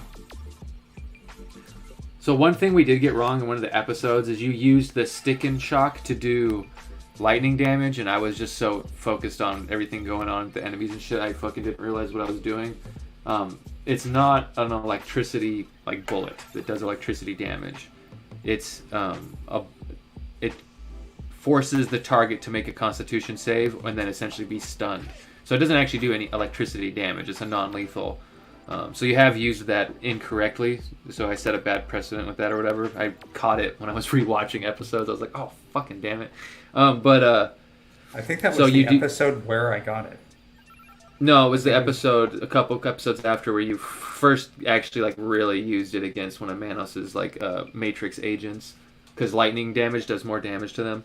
Like his Manos's simulacrums that he made out of fucking pure energy. There's essentially lightning they were vulnerable to, but that actually doesn't do lightning damage. So that was fucking my fuck up. But what I was going to say is, if you want to design a bullet that does lightning damage, you can have that designed. You can sort of put it in order for that. Well, I mean, we brought the weaponsmith, the chick that was all about the BFG ammo. Yeah. Mm-hmm. Yep. You can put her designing.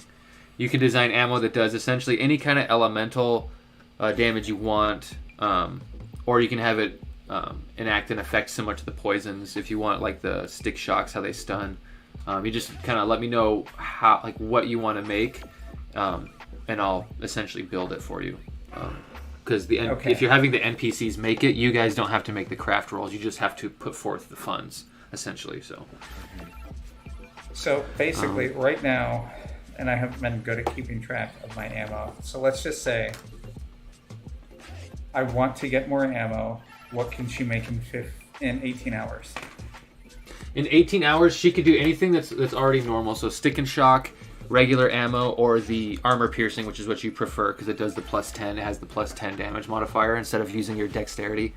It's just straight penetration. Can she do the white phosphorus?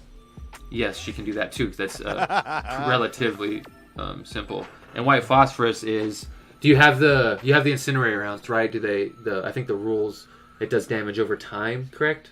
I can't exactly remember. I don't know, I've made so many it's things. labeled white phosphorus ammo in my inventory, and then it has nothing. There's no... Okay, so we didn't put an actual... And if I look at the 50, it doesn't describe any of the additional damage types at all. So I think that's why I was using it incorrectly, because it was just never labeled. Let's see. So if you click... Let me just double check real quick, because I thought... Unless I removed them and then just never re-added them. I thought I made notes, but may not have saved or something. Inventory. Okay. They're at the bottom of the first section of equipment. Gotcha. Bottom of the first section, going down, white phosphorus. AP. Dang, yeah, I could have swore that's stick shock. Yeah, that's definitely why it was used improperly, is I didn't add the tag. I didn't save. I think I may have added these.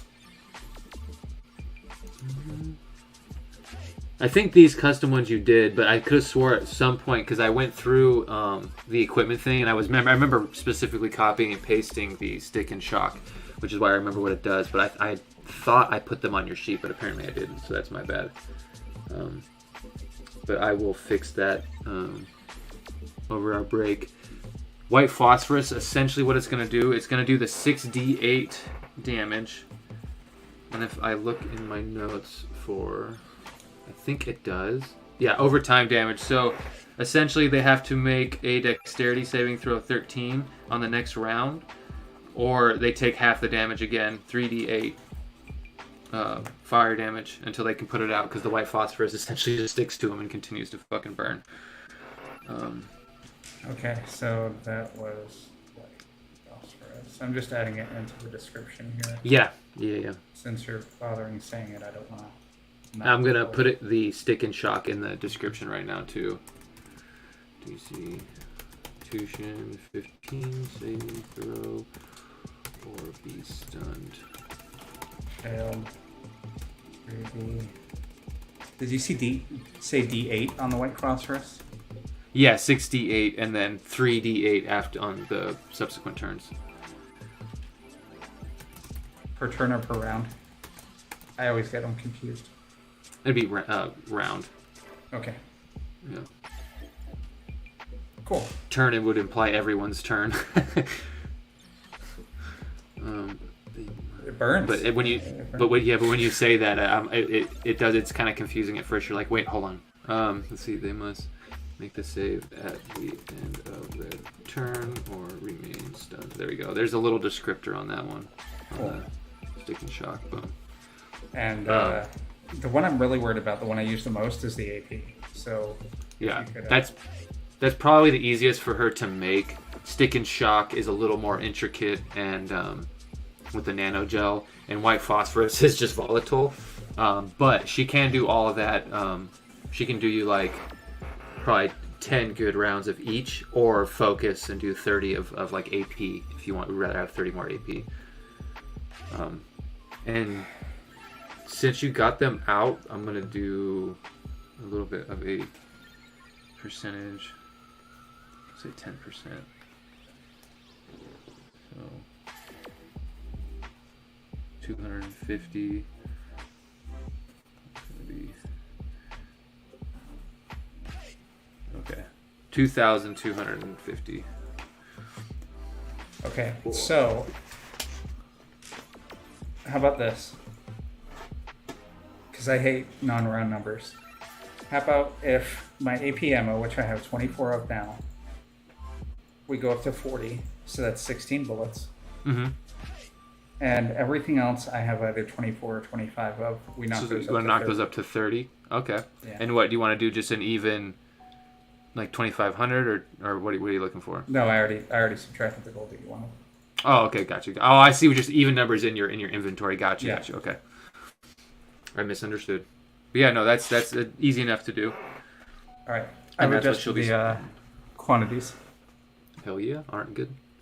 And Kronos, if you want to make some potions, we can go ahead and knock that out real quick. Okay.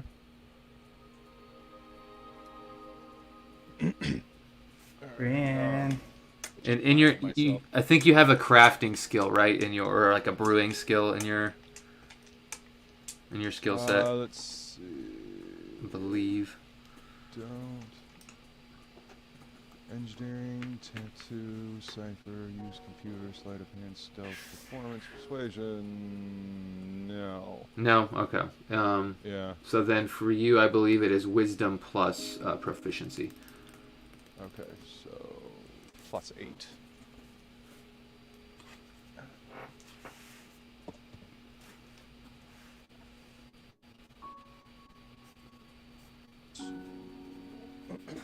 you have proficiency in water vehicles. That's funny. Plus 8. First one is 26. 18 plus 8. 26. 26. Nice. Yeah. All right, that is good. Retinas.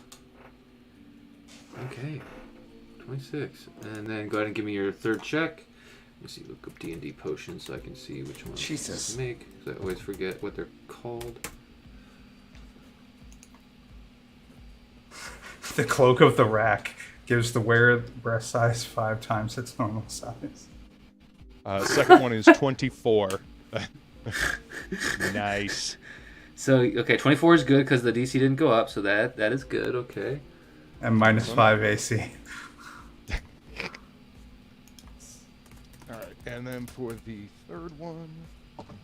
You should have a higher gold pickup rate though. Yeah. Increases loot chance by one stat point. Uncommon turns to rare. The last one is 23. Oh, at 23. Okay. Yeah, got a So 18, these a ones, 16, and a 15. yeah, not as good as your last round. Yeah. But with these ones, you get see superior. Yeah, superior. I wanted to say I always want to say fucking supreme, but that's the big ones. So these are the rare ones. Look, if you want to say supreme. I don't. You have enough healing already. You guys are already hard enough to kill, damn it. Or not even kill, damage. Yeah. So, all right. So, superior potions. How many did I make? 4. 4. Okay. Look at my inventory here. Scrolling. Superior. All right. Do you have any superior healing potions, Bryn? I know I have Dis only has the Supreme and greater. You have Supreme and Greater. And you've got how many of each? 2 and 2. 2 and 2. Okay. Then I made 4 of these. I will give 2 of the superiors to Dis, 1 to Bryn, and then I will keep 1 for myself. So I don't see those. Oh, Potion of Healing Superior. The blue? Oh yeah, yeah. Yeah, it's blue. What'd you give me? I gave you 2 of them. Awesome. 2 to Dis, 1 to Bryn. Spank you. Do I have to take off this armor to have it modified to add those things? Essentially, but since you have so many engineers here, you could have the older lady, the older mute lady, do that to your armor while Lycia What you trance? does the. Yeah. Well, essentially. actually, while Shay and I do that tattoo thing that I harped on everyone to remind me of, that we didn't get to last week. If you would have listened about 20 minutes ago when Woodrow No. first asked. I heard you say it. I absolutely Okay. All right. I'm just making sure.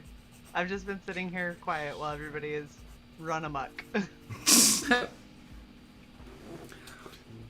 Yeah, you guys I- could definitely get some do some tattoos on each other. Let's go ahead and give me some checks though. Let's see how well these are done. See if anyone gets any more natty ones. And after they do the tattoo stuff, I want to try to make that fire eyes potion. And Okay. while we're doing the tattoo stuff, we can have the armor worked on by what's her face, since I'll be out of it anyway. 29 for my first. Holy shit, babe! And I I didn't have even. a plus 18. I didn't And even these are bonus for- you. And so these are for the starting drow ruins, runes, not ruins, runes that are essentially gonna morph and meld into some, like you said, you wanted like Celtic sort of barbarian knots, right? You wanted like the runes to kind of shift into that, right? I wanted it to be a mixture of Dis's and Bryn's cultures. Okay. So yeah, this is A sort of hodgepodge. the drow foundation and the runes and everything sort of lined up, and the next one will sort of figure out where the other half goes. Oh, can I So be give me- assisting her? Since we both have tattooing? So no, because you're actually God, the if I'm canvas. tattooing you. But Or I you're you gonna can- insist you me can- tattooing you. You can assist, but you can guidance because Okay. you can still do somatic verbal. You just can't actually physically assist her. Shay, roll a d4.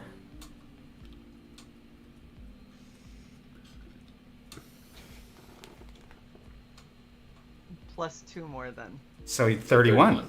Yeah. 31. That's Nice. actually good. I felt like 29 was pretty good too. It is. It is. Okay. Jeez. But, 31's better. You know what? I don't need. Alright, let's go It's ahead a and get this higher next number. one. Done with all of you. Let's get this next one. Hey, I didn't do anything.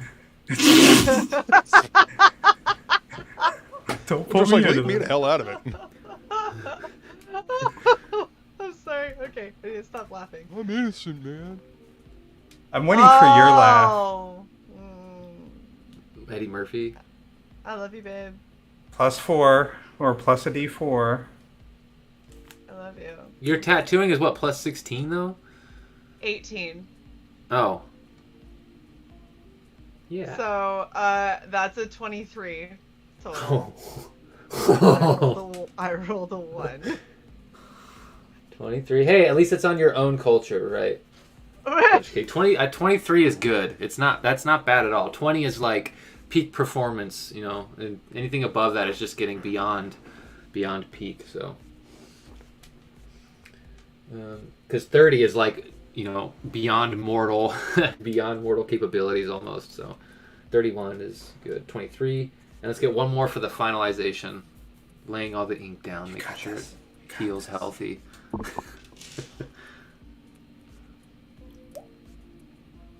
Another 31. Oh, nice.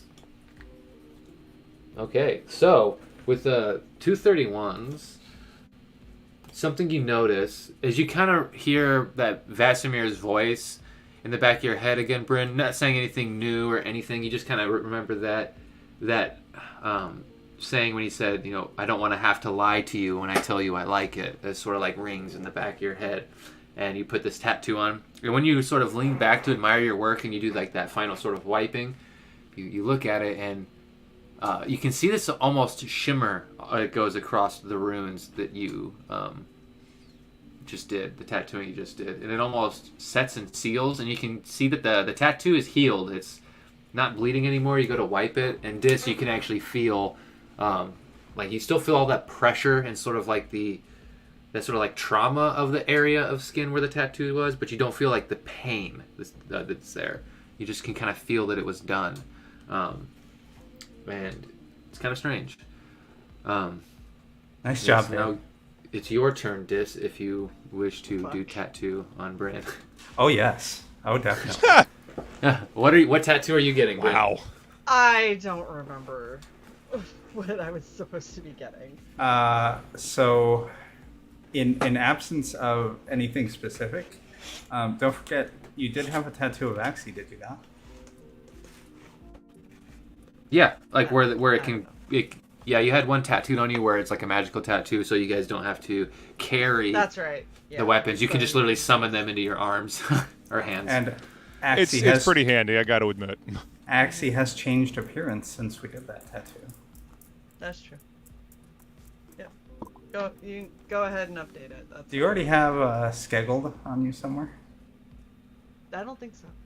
Nope. So let's update Axie and do Skeggled. Okay. Along with, I don't know, the runes for strength and perseverance. And This is like, I'm gonna tattoo Bryn from the neck down entirely in this one setting. and whatever works. I'm just saying, I sat for 36 hours for this, so I don't think in 18 we're gonna get full body. Can I guide myself? Yeah, actually, technically you can. That was ridiculous. Whatever you gotta do to make it good, babe. Whatever you gotta do Thanks. to make it good. Thanks. Don't fuck it up. Please. Only a 29. Oh, only a 29. Oh. I have half proficiency, Womp womp. not full proficiency. Yeah. Okay, so that's the first one, which is good. So that is a good check. And go ahead and give me the third. So you've sort of lined second? out. The second. Or yeah, sorry, the second. My bad. You've sort of lined out where you're going to put Skip to Skeggled the over end. Axie. Now we're going to start kind of like working in where the changes on Axie are going to go.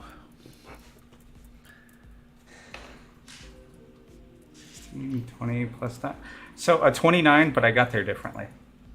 Okay, no worries. I was hoping you'd fail this one, so like Skeggled would be all badass, but like Axie would just have like derpy, like what are they called? Those eyes, goofy eyes or whatever. The googly eyes. Googly eyes, yeah, googly eyes. Yeah, yeah. When Bryn Jesus. wiggles, the eyes actually move around like the little eye stickers. That's the magic of the tattoo. It's like a Harry Yeah. Potter tattoo. Terrible. So yeah, well, one more check.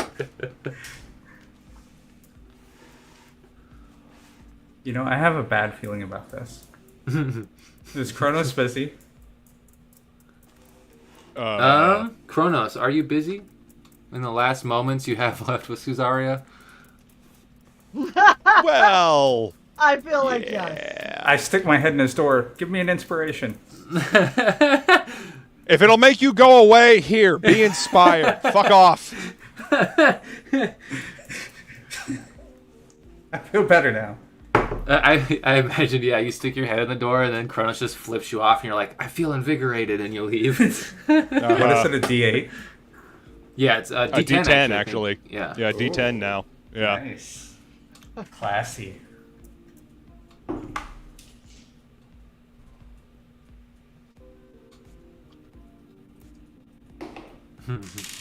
There's so many 30. rollings. Oh, okay.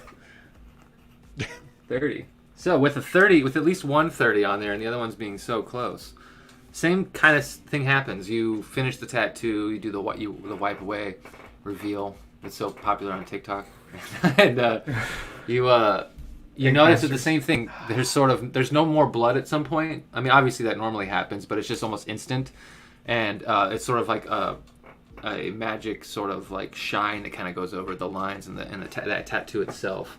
Go ahead and give me an Arcana check. Bryn, you can also do this as well. And you can actually use religion instead of Arcana if it's any different. Thank you. Okay. Oh no, they're both bad. No. I was gonna say I don't know if they're any different, but They're not. I got an They're the same for 11. me, so. 22. 22 and 11. 11's not bad. Bryn, you're kind of thinking like, man, I did such a good job that the tattoo sealed itself magically. I'm getting really good at this. Dis, when you finish, there's no words said, but you almost get the feeling of that comforting cloak sort of wrapping over you again, and there's a strange sensation on the ring on your finger that Kirby gave you, and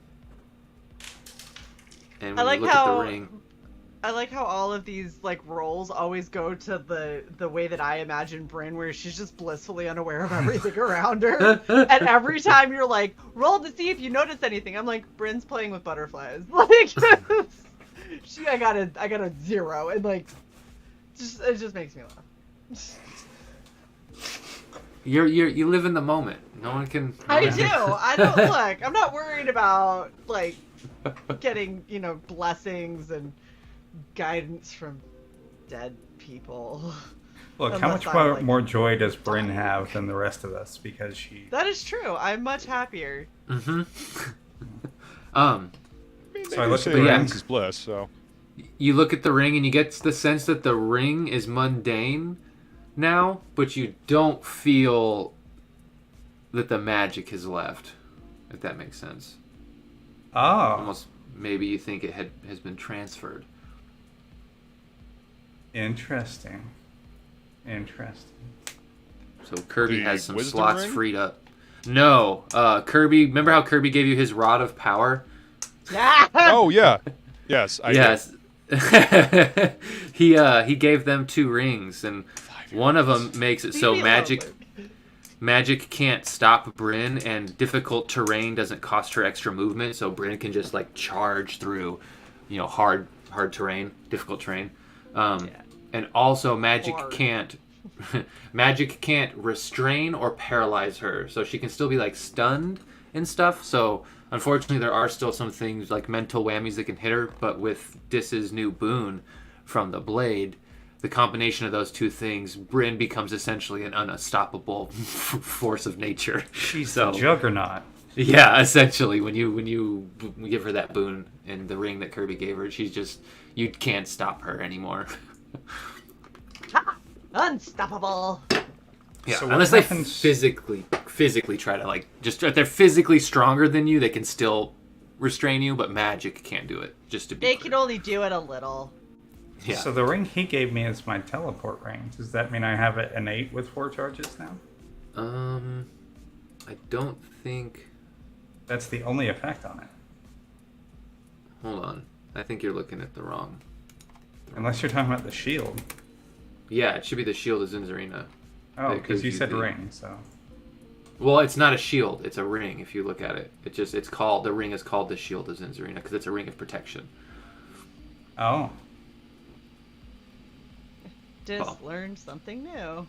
Now it's just a ring of mundane metal, but A ring of friendship. you have a permanent Friend zone ring of protection. Awesome. You want to go show off your inks, babe? I gotta go pick up my armors. Sure. Show the guys that trained you while Kronos is busy. I don't. No. We don't. That's right. Stay the fuck out of my ship. I don't. Shut up! I don't want to finish any sentences. Everyone's watching Disney movies. Yeah. So, Why is that Kronos, man rocking in the cargo bay? Shut you up, and Suzaria Sai. have had your rest, Rest. your long rest. And I'm going to ask, since she's more well versed in brewing than I am, I'm going to ask her help when brewing this this new experimental Nice. fire eyes potion. Because So- I'd rather not brew something that's going to make my head explode. Or melt your eyes off. I do. Let me go to characters real quick. Oh, That would look already pretty in metal with characters. your skeleton mask. That's just What his is- face. Skulls. What is your plus to with wisdom and your proficiency? What did you say your plus was? Wisdom is +2, proficiency is +6, so +8 altogether. So you have a +8 total. So if you actually want her to help, you can assist her and roll with her Okay. bonus if you want, which is 11. Yeah, it works for me. Okay. So yeah, essentially you'll be rolling with a +11 instead of your +8, and because you're assisting, you'll be rolling with advantage. And if you want to Bardic Inspire, you can. Yes. Can I return the favor and do a little guidance? If you're there, if you want to interrupt two guides, you can.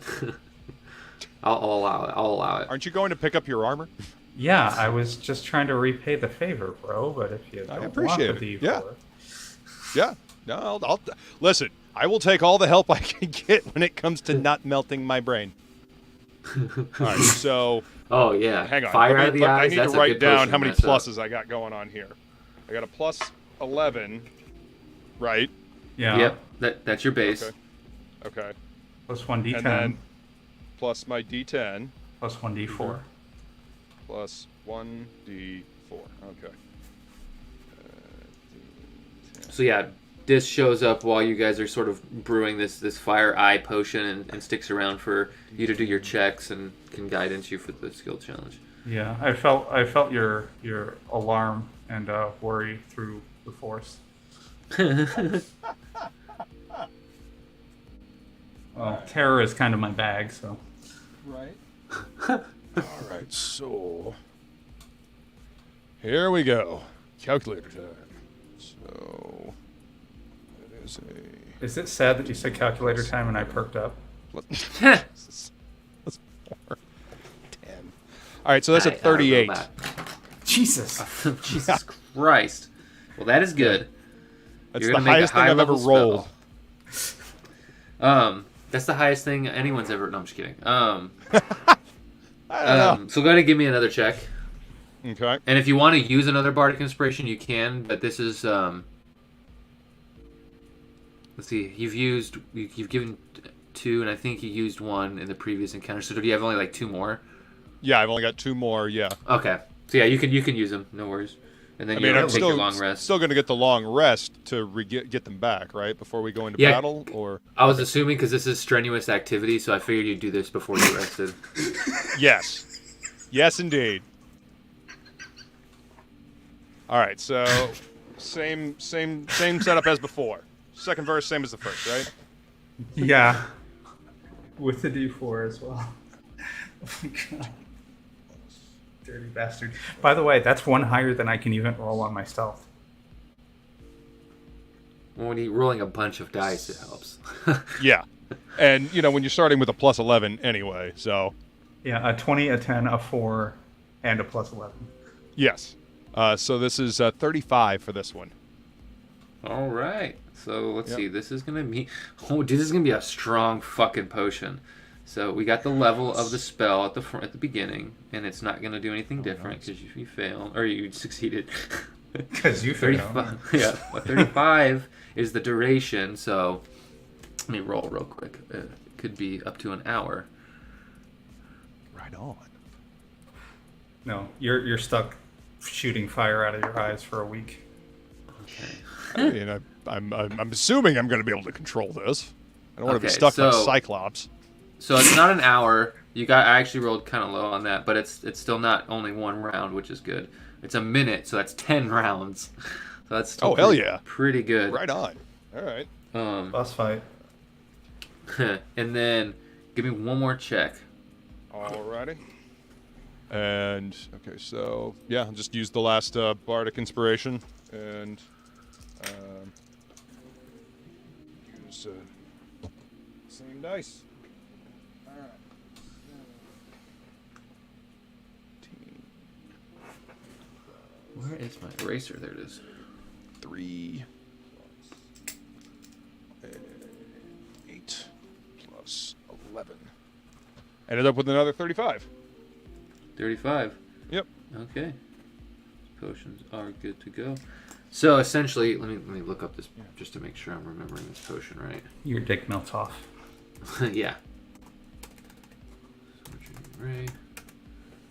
Not bloody Scorchbringer. like it. No. Scorching ray. Just like auto-filled in some weird weapon. So. Good rolling, Kronos. All right, Brendan, I take you. For Appreciate the for guidance. a minute, when you drink this potion, essentially you can use your action to cast a 8th level Scorching Ray. Nice. Okay. Yeah. So it's normally a 2nd level spell, and then when you upcast it, you create 1 additional ray, and so you can hit. Let's see. Cross your eyes and you can hit a couple people. Well, I'm assuming it kind of fans out. You know, you hit just like a fucking big area, or you can make it like a machine gun laser. I don't care how you fluff it, but so that's 3 at 2nd level, and then that's 6 more levels. So you get like 9 targets you can hit with an eye laser in a round for a minute. Almost said 10 minutes. Whoa. Yeah. Yeah, 1 minute, which is 10 rounds, right? Mm-hmm. Yep. Okay. Now, if All only right, you and had made you said like I- 20 of those. I use movement to cast this one. Is that what you said? No. No. Your action. Okay. It's essentially the same like casting a spell. You would focus Right. on the spell in your eyes, except you don't have to concentrate on this. It's just an effect. So you don't. It's a spell you can have on you that you don't have to fucking concentrate on, which is kind of cool. Yeah, and I don't have to burn a spell slot. Yeah. Yeah, it's just a free minute of Scorching Ray. You can just beam out of your eyes. So it does. Right on. I think let's see here at towards one target or several. So yeah, you can hit the same target if you want. So you've got 9 rays, and each one of them does 2d6 fire damage. So if you hit one creature a bunch of times, you can stack up a bunch of fire damage on one thing. 18d6 fire damage. Each one is an attack, though. It's what? Each ray is an attack. It's kind of like So you can miss. yeah, you can, effectively you could miss a couple, so you won't always get the full 18, but still Right. you have it for a minute. yeah. Okay, so I have to use roll an attack roll for each one. Essentially, yeah. Okay. All right. Yeah, the spell's called Scorching Ray if you want to like look it up or whatever on D&D Beyond if like you ever need to. Yeah. Okay, cool. I got it. And then so as that happens, you're pretty confident that you got this like bright, almost looks like you've captured molten fire in a bottle. You're pretty sure it's gonna work. You have your long rest. You spend your 8 hours with Suzaria getting ready for this mission, trying to relax, even with all the knowledge of uncertainty and everything that's coming. You get to this sort of end of your long rest, and you guys are kind of talking about the stuff you guys went over with the gate spell, and how if you guys both focus on that, maybe there'll be some way to meet in the future, hopefully, because she was from your realm. You just know that there's been some weird time manipulation in terms of when the wish spell brought her here. So Kind of like a it seems Mobius like strip.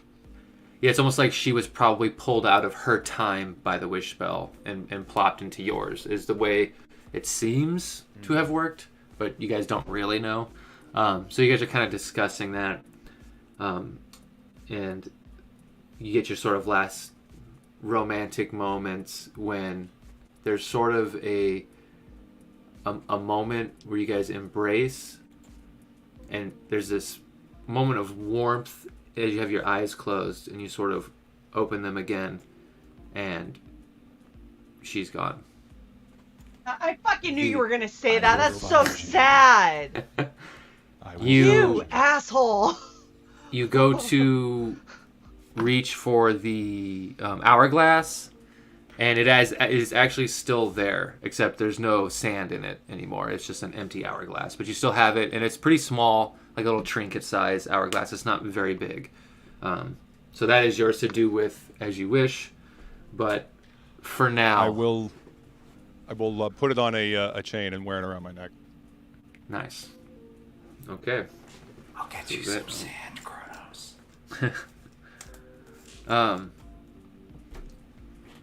Next time I'm in Lulth's area, I'll grab some dirt. Some abyssal sand.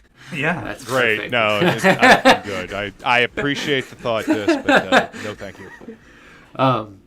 Look, just because it's powdered sulfur. Yeah, no, I'm good. I'm good. Thanks. With that, you guys have your long rests and get your call from Tarn saying that he's essentially ready to go. You guys can head towards the planet whenever. Let them, let them know when you're approaching, and they'll essentially open a hole in the defenses for you to pass through with your stealth capabilities. You shouldn't ping up on their radar. I'm still gonna roll, but with all the stuff you guys have and the pluses they have, I don't think they're gonna be able to spot you unless something crazy happens and I roll really, really well and you roll really low. So we can go ahead and see real quick with this. Kronos, you're usually like the engineer spot when Dis is flying. So sure. Are we rocking Dis's gunship, or are we taking are we rocking the gunship down to the surface and then essentially landing and trying to take the shift down, or are you guys going down sort of the manhole where you can sneak through probably? I mean, I'm feeling like we should probably sneak down because we don't know what's waiting down there for us. I mean, what do you think, sneaky rogue? Well, how many people are coming with us? Is it just us? If it's just us, then we should sneak. I mean, I figure it's just us, right? Mm-hmm.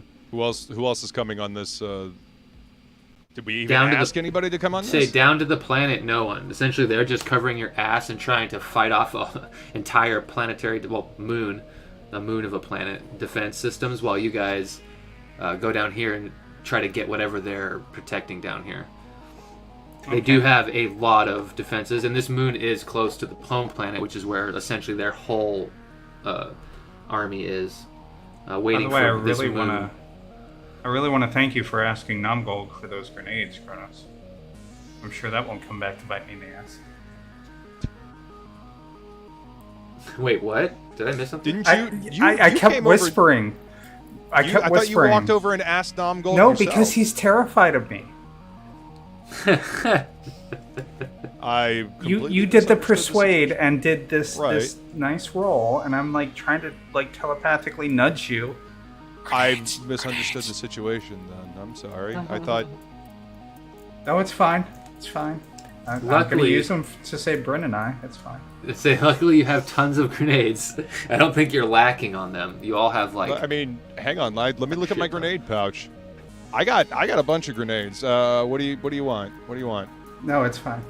Just use them when appropriate. Wow, I mean, I've such a woman. I've got some sonic screamers. I got 9 of those. I got 9 ionized chaff. I got 6 incendiary thermite. Some gravity slammers. I got 10 frag grenades. We're fine because I don't think I've thrown a fucking grenade this entire time. I just used 10 thermites at once. It's fine. Okay. All right. So then baby, I will grenades? give Dis 4 of my 6 thermite grenades. There you go. You got them. Don't waste them. Yeah. I'm gonna use them all. Okay. I'm gonna use that's this fine. They're there to be used. Do it. I'm doing This it. is gonna use them all. in one go In one go. on one enemy. All right. Not even a we tough almost enemy. had killed anyway. Not even a tough enemy. All right. Such an ass. Thank you. All right. So I have changed my sheet. I have 2 thermite grenades left. You should have 4. No. I mean, I just brewed a potion that will kind of give me Yeah, what do you need thermite grenades grenade for? face. So Thermite grenade phase. I mean, yeah, kind of. All right, so do I need to do a penance piloting to... stare. Yeah, so I need a piloting check from you, and if Kronos is working like the sensors and stuff, you can assist, giving you advantage. Yeah, I will assist. Nat 20, so 33. And Bryn, oh, nice at 33. Bryn might not need to with that, but if you want to increase that, Bryn, you can essentially, if you give me an engineering check if you want to try and do some physical, manipulation of the engines. 14. 14. Okay, let me roll a d4. Essentially like a little guidance. Cool. Okay, come on. If I could pick up my d4, it is so slick. Okay. And what did you get? A 33. 14. So it's now 30. Well, the total for the pilot's at 33, so 34. I'm going to make some checks real quick.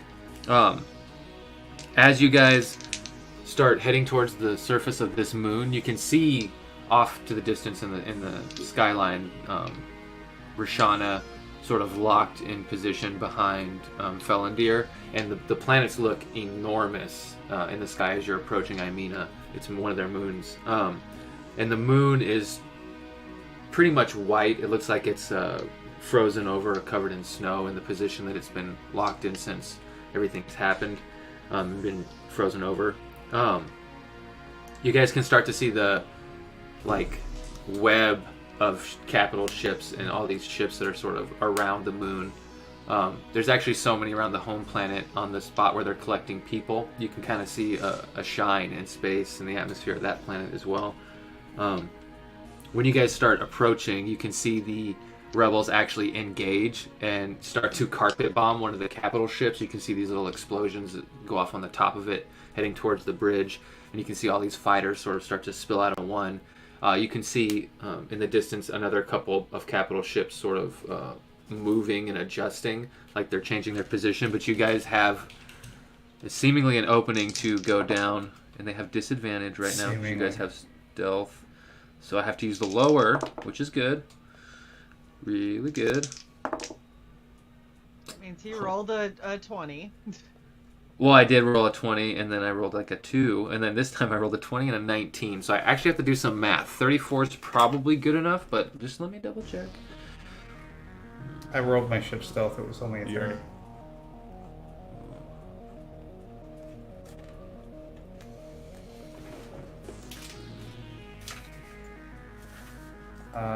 I'm going to switch our layout. Do you want to assist, babe, or do you want to not? Real quick, before you do that, let me click a button.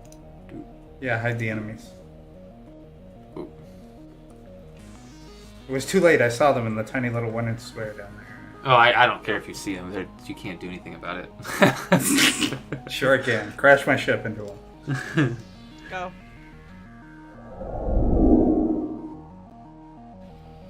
Ooh, okay. Oh. You never added it to the stream. I was doing the things on the right. There we go.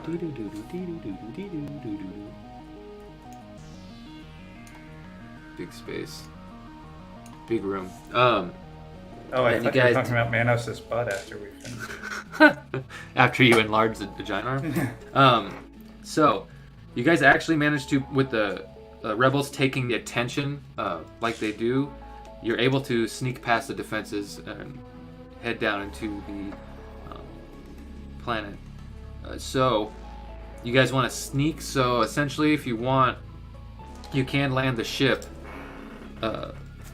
right next to the base. You can land it far away. I know you have very particular on how you land your ship and where you land it. So, let me know exactly where you want to put it. But essentially, it's a plane, a snow-covered plane where there is a giant flat lift. They'll start going down at an angle, carrying the snow with it. And you have the location of where it's at, and then like about a mile off of that is the location of the human sort of kind of like a manhole tunnel almost that goes down along it. A maintenance tunnel. Essentially. And that would probably be easier to get into, knowing how the elven systems work. You would have to sort of break their network to get in and open the lift, and it would essentially let everyone know you're there. So, yeah, however you want to approach the manhole, let me know. With Bryn's armor, you guys get +10 to stealth, and if there's any invisibility, because I know Dis has a stealth generator. Kronos, you have the invisibility spell, which I think if you upcast can get multiple people. So I believe you can all three be invisible and have the +10 from stealth. And then Dis, if you break off and go ahead, you won't get the +10 anymore. Oh. I believe. Let me just double check real quick and read. Pass without a trace. Because I think you have to stay, but it might not be. Double check. If not, this will be my highest roll ever. So, veil shadows and silences radiates from you, masking you and your companions. For the duration, each creature you choose within 30 feet of you. Yeah, so, yeah, for the duration. Yep, okay.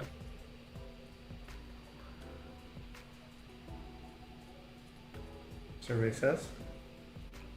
Let's see. You have to stay within 30 feet. Okay, then my stealth roll is only 35. Okay. Otherwise, it would have been a 45.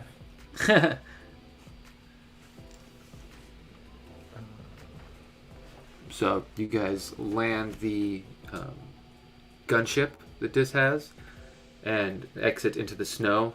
You guys have power armor and the shield, so the weather doesn't affect you too bad. The snow sort of lands on you, but then just gets zapped away by the shield. And you guys can trek through the snow ahead. It's pretty desolate, and the snow's not super deep, but it's like, you know, up to Dis's knee probably. And eventually you get to the spot where the entrance is, and you can easily uncover it. And my knee is 4 inches off the ground, by the way. So I'm gonna do some things that I should always do before we enter combat. I'm gonna summon my shadow. Alrighty then, sounds good. And I'm gonna detect traps before I try to touch this thing. Okay. When you detect traps, there is 2 traps on this. There seems to be one if you try to, and you've seen this before. This is like in the network of the system. If you were to try and connect from here using like the Elven Trance or Elven Bluetooth, as I call it, there could be like a psychic overload. But when you're detecting, you also do get, there's actually like a magical trap that is essentially a power word stun spell. So if you have a relatively low hit points, it has the ability to just stun you. I think indefinitely or for a amount of time, and then people can just come collect you. Is there any kind of like a sensing on the trap, or like a detection for the triggering of it? It seems to be a physical know? Yes, and it seems to be triggered off physical contact. Okay. Like trying to turn and open the mechanism. Is there any way to discern it from the side of it? Dispel. I don't have that.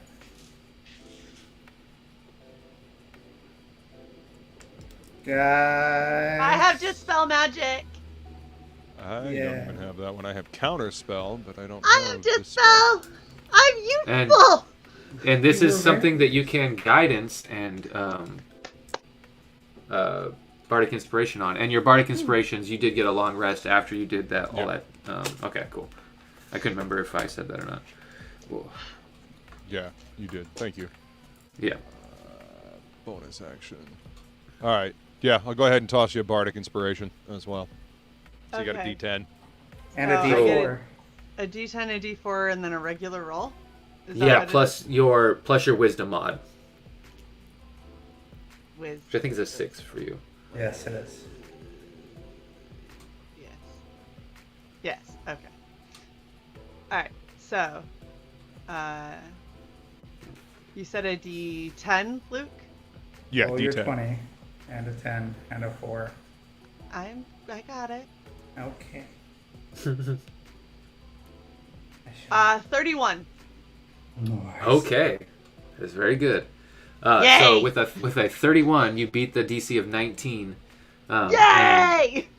Oh my gosh, as a- my roll and modifier beat that. And you Proud sort of myself. you you bend down, and with the dispel, you can sort of kind of like sense the magic as you start to cast a spell almost, and you put your hand down on the mechanism, not manipulating it in any way, and you sort of finish the prayer to Skegel using the barbarian magic you were given, and you can see in this cold environment the metal around the seal of this entrance that's just about like 15 by 15 begins to steam and let off like an immense amount of heat for a moment as it just sort of like melts all the snow in the area and gets kind of hot for a moment, and then you're pretty sure that the power word stun is removed from the entrance of this. And the only other I think trap. I did it, guys. Awesome job, babe. Excellent. Yay! The only other trap was the Bluetooth, right? Yes, so that's the only other trap that you sensed with it, and it was specifically when if you tried to link up, which you know that you're immune to those specific kind of psychic attacks because you don't. Right, but that would still alert them. Yes, correct. Yeah.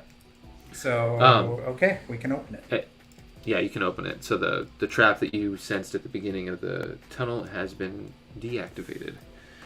So yeah, you're safe to venture forth. When you open it, what you see is a pretty tight tunnel. It goes down at not a super I just can't say anything. It goes down. Everything you said this time has been pretty bad. Oh, that's great. What, manhole and tunnel? Yeah. Literally what it is, kind of. I guess it's not a manhole. Phrasing. but- So we're not doing phrasing. Is that not a thing I'm just anymore? gonna play this again. Oh, butts are tight. Some are, yeah, for sure. For sure.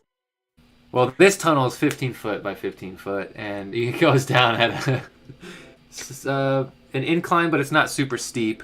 So yeah, you guys can easily sort of walk down these sets of stairs. If you want this, I'm assuming you're taking the lead with an investigation going. Yes. And as I pass Bryn, I reach up to pat her butt. And since her spell released steam, I'll say, "Good job, hot stuff." But As no as you reaction begin at all. to- Fuck y'all. Smooth. Very smooth. Hate you. as Fuck yeah. ooh, I'm curious what you rolled. Was that investigate? 34. Yeah. Okay, so yeah, as you begin to make your way down with the eye, you can easily spot the sort of infrared beams that are there to sort of trip just alarms and stuff like that. So you do know that there's some alarm, traps, tripwires type things. But that seems to be it most of the way down. Do you want to disarm them or just sort of move around them? You don't think moving around them would be hard because you can see them and they're not moving. So I'm gonna hold on. Dis puts up the fist. Halt. Hold. I see it more like Archer finishing off Scotch. Glick, glick, glick, glick. Yes. Okay, I'm using one eye charge to have true sight because Damn. I don't trust that what we can detect is necessarily all that's here. But I mean, is it going to be like a dex check to go around these things? A what? Is it going to be a dexterity check to get around these things without tripping them if I don't disarm them? Yeah, essentially it's an acrobatics. It's an acrobatics check to get around them without tripping them. I'll disarm them because, I mean, fuck-ups happen, and I don't want to put that kind of pressure on my team. I.e. on Bryn, which is... Hey, no, I have a billowing cape now. That's... No capes! Cape. The rule!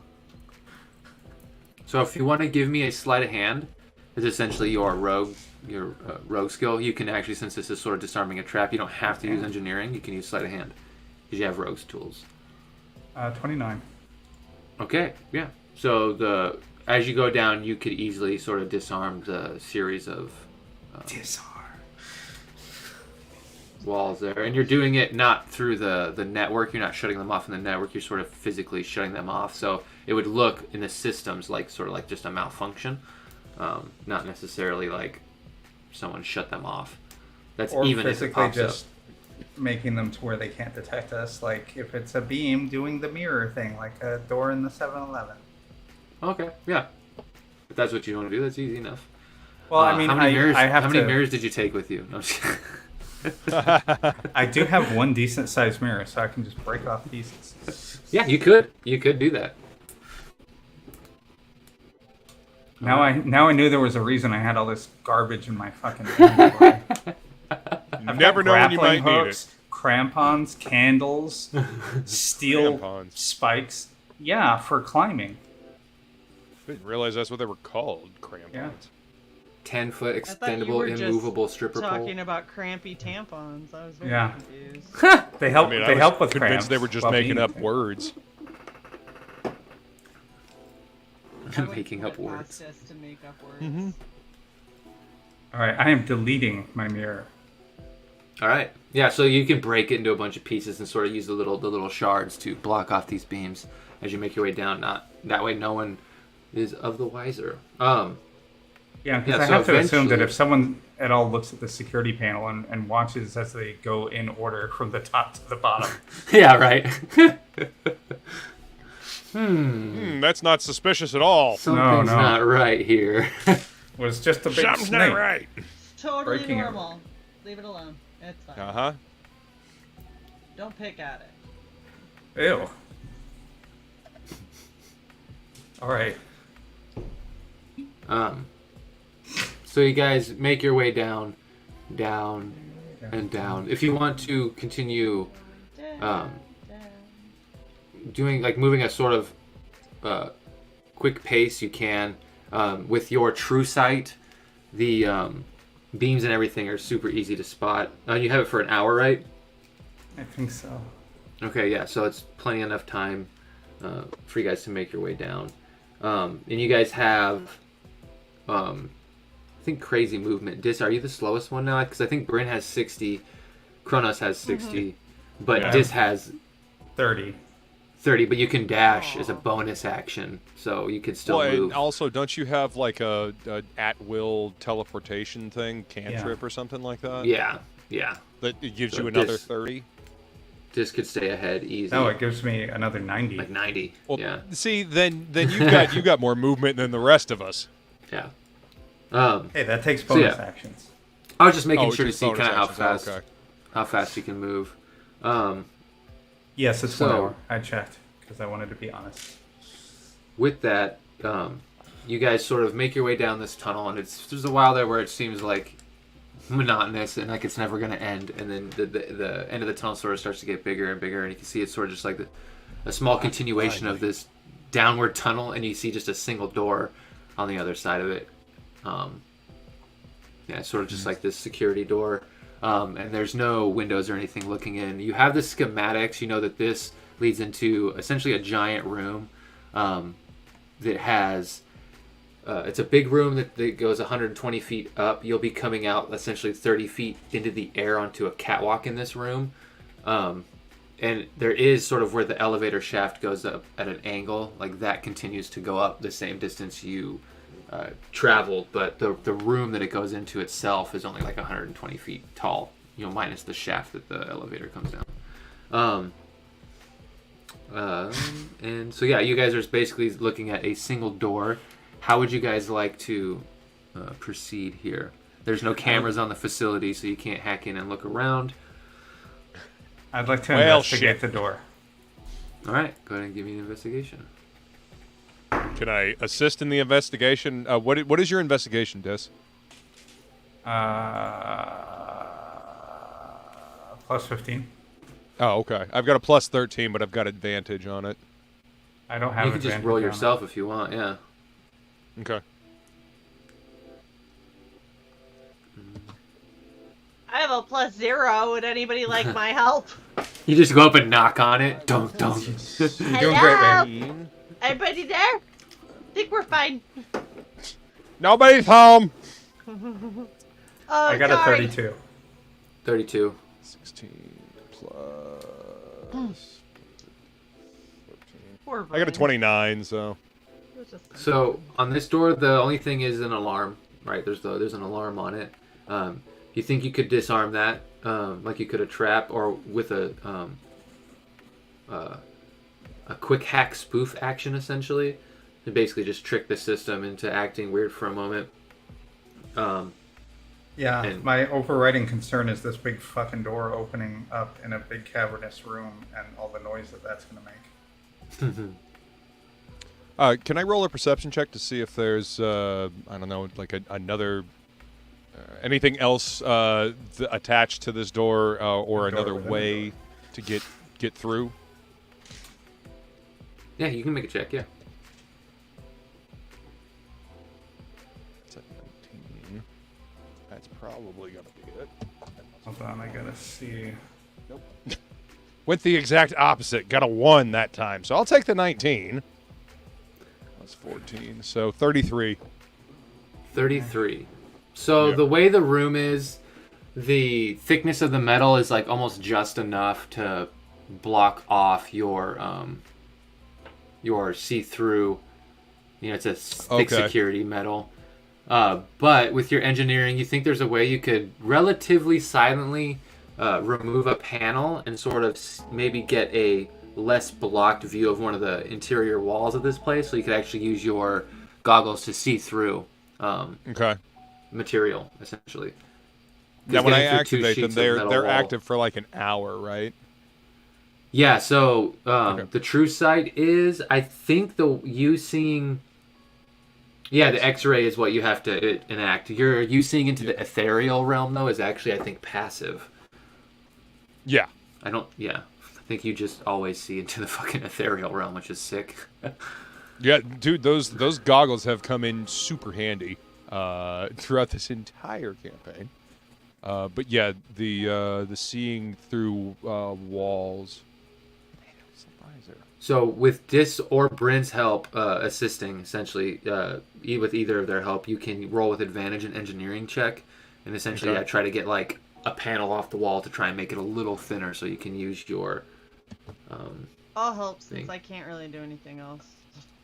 Okay. Oh, while they're rolling that, I need to know what your definition of visualize is. See. Physically. I want to see if there's like anybody on the opposite side of this door that's like, maybe posted guard or something. Is that the dimension door spell? No, or like your long your long teleport. I think with that one actually, it says a place you can reasonably visualize, right? Or something like that. A place that you can see, one that you can visualize, or one that you can describe by stating distance and direction. Then yes, technically you could use that to teleport into this room if you want to. Yeah, I just have to say how far forward of my current spot. Yep. And you do have the schematic, so you can kind of see the structure, so that does help. So how thick do we reckon this door is? I can see... Let's see. As a bonus action, command, you can see into the solid matter. 60 feet. Vision has a radius of 60 feet and lasts for a minute. Okay, that's what the X-ray vision thing does. Okay, so you can objects within the radius. Go ahead. As I say, with the door itself is probably like 6 inches thick. It's probably like half half a foot thick, Yeah. maybe a little Let's more. see. And I think it only takes says- like a full inch of metal to block. Inch of common metal. Yep, you are correct. Yeah. 3 So feet of that's wood, why 1 foot of stone. Yeah. Yeah, that's why you got to take the Okay. panel off. You need to be able to get to where you're looking essentially like the back of the inner wall. Okay, Yeah, if and with this it does being- not work, then I'm going to bamf into the into an upper corner of that room. Hopefully where a Okay. shadow might be. So when you look into this room and being able to see into the ethereal and all that, you get a little bit of a glimpse. You're going to see more on the map that pops up than what you can actually see, but it's not really that big a deal. With your perception and your hearing, when that panel comes off, you can kind of hear that there's a relatively good amount of movement in there, and you can kind of hear some machinery moving. It sounds like power armor or something like that. Dis, you have your shadow out. Dis is at the door. Bryn is helping Kronos in this corner look through the wall. And you're looking right at the back. When you look through the wall, when you look through the wall, you're looking right at the back of a elven trooper. And you kind of look to the side. You can see another one, and even I think the next two that are down there is within 60 feet. So, yeah, All so you right, can kind of so see it them, and you can. Looks yeah. like we got 4 up here. Are they on the immediately outside catwalk this level? door. Yeah, they're essentially on Yeah, the they're catwalk like right outside literally the door. right in front of us. Okay. The first thing I see is some elven guard's lower back, looking through the panel. And, okay, yeah, there's a guard right there. There's another one right over there, and it looks. You were staring at his butt. like- We know. Look, I understand. I understand that. Shut that up. You're hard up for Just company. shut up before I throw you through the fucking door. There's 2 more down there, so there's 4 in total. So if you want to bamf through, just be careful and be aware of that. I'm just wondering if going low might be the way to go, because if they're on the catwalk, What do I see 60 feet down from us? From you like, currently down right the now, panel. there's actually not much. It seems to be a vacant area. It seems to be kind of clear because that's where the lift comes in, but the lift isn't lowered, so it's just kind of like this empty, like 10-foot pit where the the lift sits. And so you think 30 it's down probably and kept then As Right. I can tell, there's nothing down there, so be careful. I mean, there's limits to this visor. As amazing as it is, there's limits to these goggles. you know, Jordy could have seen all of this.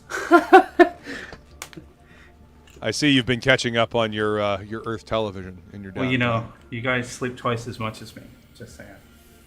Oh yeah, I forgot about that. That would give you a lot of extra time to watch shit. Anyway, be careful with bamfing down there, okay? God, this is gonna suck. So it's 30 feet plus another 10 feet. Is that the consensus for Joe? 35 feet essentially from where you're standing to go down to this little section, and your shadow goes with you when you bamf. Okay. I'm debating whether or not to take someone with me. Oh. Well, Kronos, you did do did you do the invisibility spell, or did you just rely on? I didn't cast the invisibility spell yet because it didn't seem like we needed it. Okay, but that's what I it thought. does I didn't seem think you were like- rolling with advantage. So. Yeah. Well, okay. I mean, I could take Bryn. Bryn is master of stealth now. Yeah. So if Kronos wants to cast invisibility, or you just want to rely on the pass without a trace, you can. Yeah, it's up to you guys how you want to spend. Also, your keep in resources. mind, I can only take one person, so Yeah. I would have to bamf 3 times, there, back, and back. Well, to in get order to- Kronos in, yeah. Or once I'm there, can he do it? Do what? Bring yourself, or do I have to come back for you? He can Misty Step 30 feet, so Yeah, I can technically Misty he Step can 30 because he feet can down, yeah. he can see with the goggles, so it does not blocking his teleport of sight. Yeah. So, Bryn, keep up that effect where blah, blah, blah, blah, blah, pass without trace.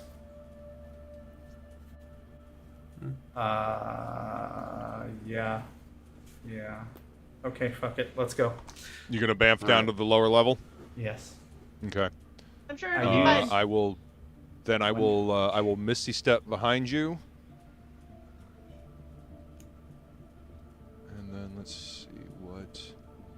So we're on the lower level now. Yeah, you guys are technically at the bottom, underneath the catwalk where these guys are. You guys can be in a line. I'm just putting it here so we can see.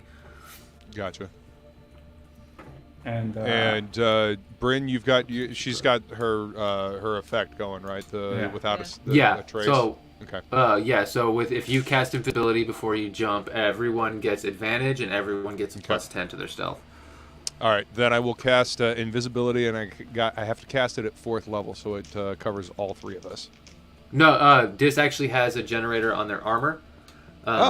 So you can just cast it at 3rd level or whatever, whichever one gives you the next. Right on. Okay, then I'll cast invisibility if Dis doesn't need it, then because I'll it's cast invisibility on me and Bryn, and that's good because I have more 3rd level slots than I do 4th. Yep. As right one on. does. Yeah, the party's really starting to have some cool synergy with a lot of stuff. You guys are stealthy now, so it's kind of cool. Teamwork make the dream work. And with 3 people, that's important, unless you count this as Shadow of 4. So, with that, no initiative has been started. With my side rolls, they have not noticed you're there. Like you guys, I can roll with the plus 10, but with what I rolled, I'm pretty sure anything you drop on the dice will be fine. But let's see. You said advantage. So, yeah, advantage and plus 10. I could have used their passives and it would have been higher than what I rolled, which I probably should. I'm going to do. I guarantee you they cannot hit this. Yeah, I'm pretty sure they can. so Because with advantage, 23. I rolled a 20 and a 1. So that's a nat 20. So 37 plus 10. Okay, so I've got 47. Kronos, was that a 33 on your end, you said? It's a 23 total. I only rolled a 13.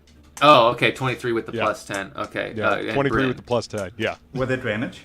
Was it? With advantage. The other one was a 9. You suck.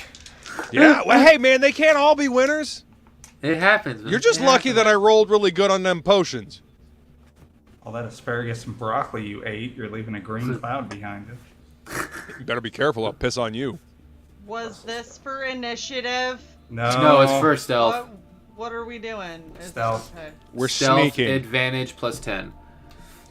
Don't worry. The sneaking is only going to last for so 24. long. Did you roll twice? Yes. Okay. All right, so no initiative has been started. In this bottom room, you can see over here there are 2 guards on the ground. Are those Ed 209s? Essentially, yeah. And then one of my mods or one of my tokens got put on the wrong layer, so I got to copy and paste real quick. But there's essentially 2 robots down here with like 2 door guards and sort of like a scion, and then the rest of the elves you can see are up on the catwalk, sort of keeping watch. But the only door down here is this double door here. Yeah. Oh, so that other circular room is up on the catwalk. Yep. That has, like, I guess, stairs leading down to somewhere else. Okay. No, the one that's near the shaft that we came down. Yeah. Gotcha. Yeah. That's yeah. up, that's up on the catwalk. That's up on the. Yep. Okay. Yeah. All right. Okay. How far does True Seeing see? 60 feet, I believe, or 120.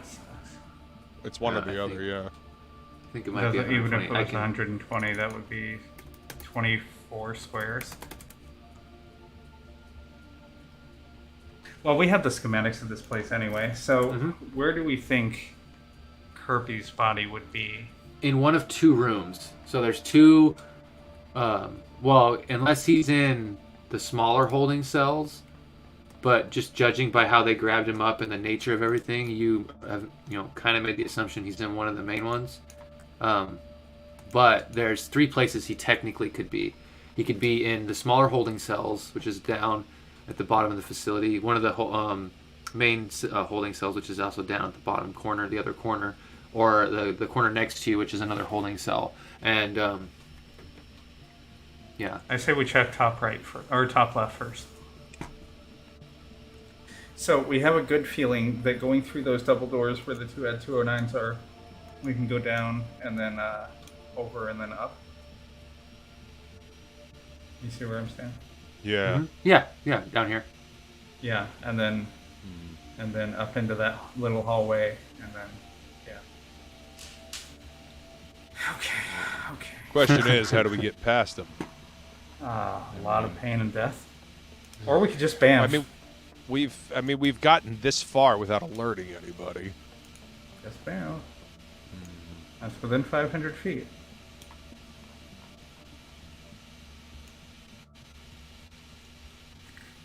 You could use multiple resources to get you everyone there, but Kronos can't bamf that far like that.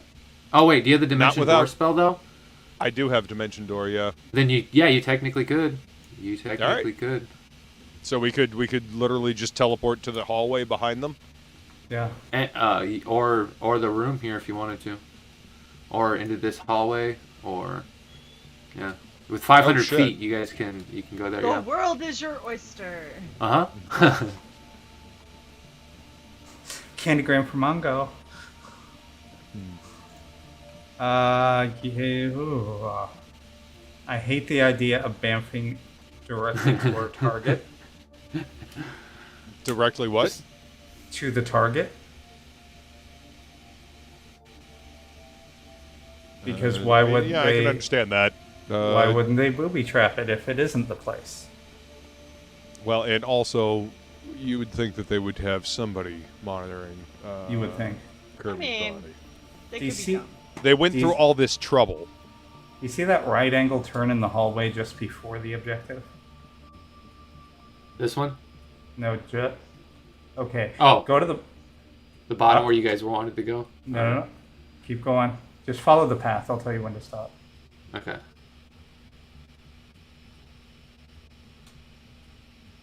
Up. Stop. Jace. Oh. Right there. Like that's where you guys want to go? Okay. Maybe just before the corner, so that if what looks like a monitoring station, if there's someone at that, we're not So we can just peek around the corner. Yeah. Hi. Alright, so... Bang. So that's a cast of one of your jumps Dis and one of your Dimension Doors Kronos, but it's 4. Yep, 4 charges off the sentient cord. Okay. And here, with everyone's perceptions passives being so fucking high, I'm just gonna turn on the other enemies at this point. Like the ones we appeared inside of? Mm-hmm. Holy shit! Oh god! See, this is why I don't like teleporting. I love teleporting when you can't see. But luckily... this is why I fucking hate it. We're all still invisible, right? Because Dimension Door isn't a concentration spell. There has been no extra concentration spells cast. We have 1 invisibility with Dis, 1 invisibility with Kronos, and 1 pass without a trace with Bryn. So no other concentration spells have been cast. And I think Dis actually, because it's her armor, she doesn't have to concentrate on the stealth generator. The armor just has to make concentration checks against damage like a normal spell, but it doesn't take up a concentration slot, I'm pretty sure. It's Magitech, so... even if Dis did cast something, it wouldn't ruin hers, I think. So let me. Yeah, but if I cast something or if I attack something, both Bryn and I are exposed. You don't want us. Don't expose me, bro. Ourselves. Let me just double check, because I think it's if you cast another concentration spell, but I'm gonna read invisibility real quick just to double check, because I've been reading greater invisibility. I want to make sure I'm not Stealth generator. anything. As an action, the wearer magically turns invisible until it attacks, casts a spell up to 1 hour. Oh. Okay, yeah. So if you guys teleport, then essentially it will make you visible because it's casting a spell. But I can still stealth. Yeah, you can still stealth. You can still make stealth checks, and you'll still have a +10 because Bryn's generator is still magically sort of writhing you in shadow. But you will no longer be invisible, so the checks are not made with advantage. Bollocks. Okay. All right. I thought it was just attacks and concentration spells, so that's a good check. Only a 34. Only. Stealth check. Yeah. Hey, 34 is less than 47. Just saying. 28 for my stealth check. Oh, nice. Okay. Real good, babe. Can I guidance her? Quietly. Quietly. 18. 18. Oh, 18. That is good. Nice.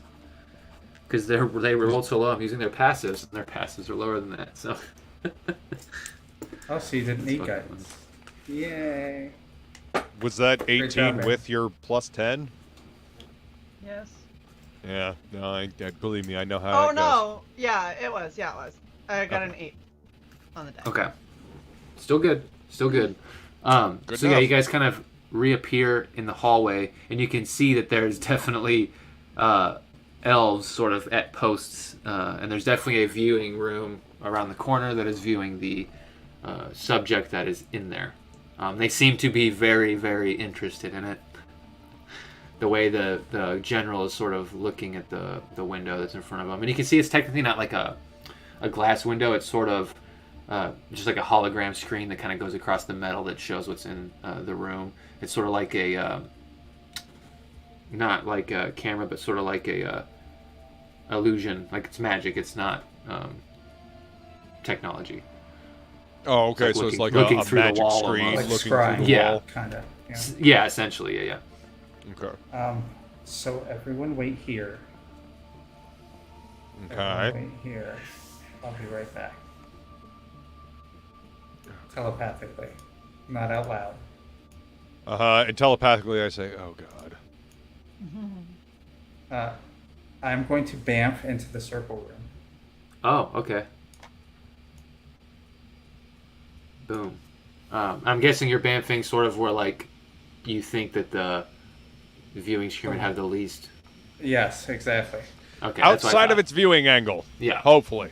I figured if you think that this has sort of like a area of like a cone or whatever, you're trying to stay on the skirts of it. Okay. I Just mean, want to make sure I'm If it's a putting fisheye lens, you're fucked. I could go behind whatever those two pieces of equipment look like in the right side, if that would help. Do you- or the do you wanna gray thing see- over there. Do you want to investigate what they are? Because they just look like crates, like closed, sort of, almost medical, They're like probably death freezer rays. locker type things.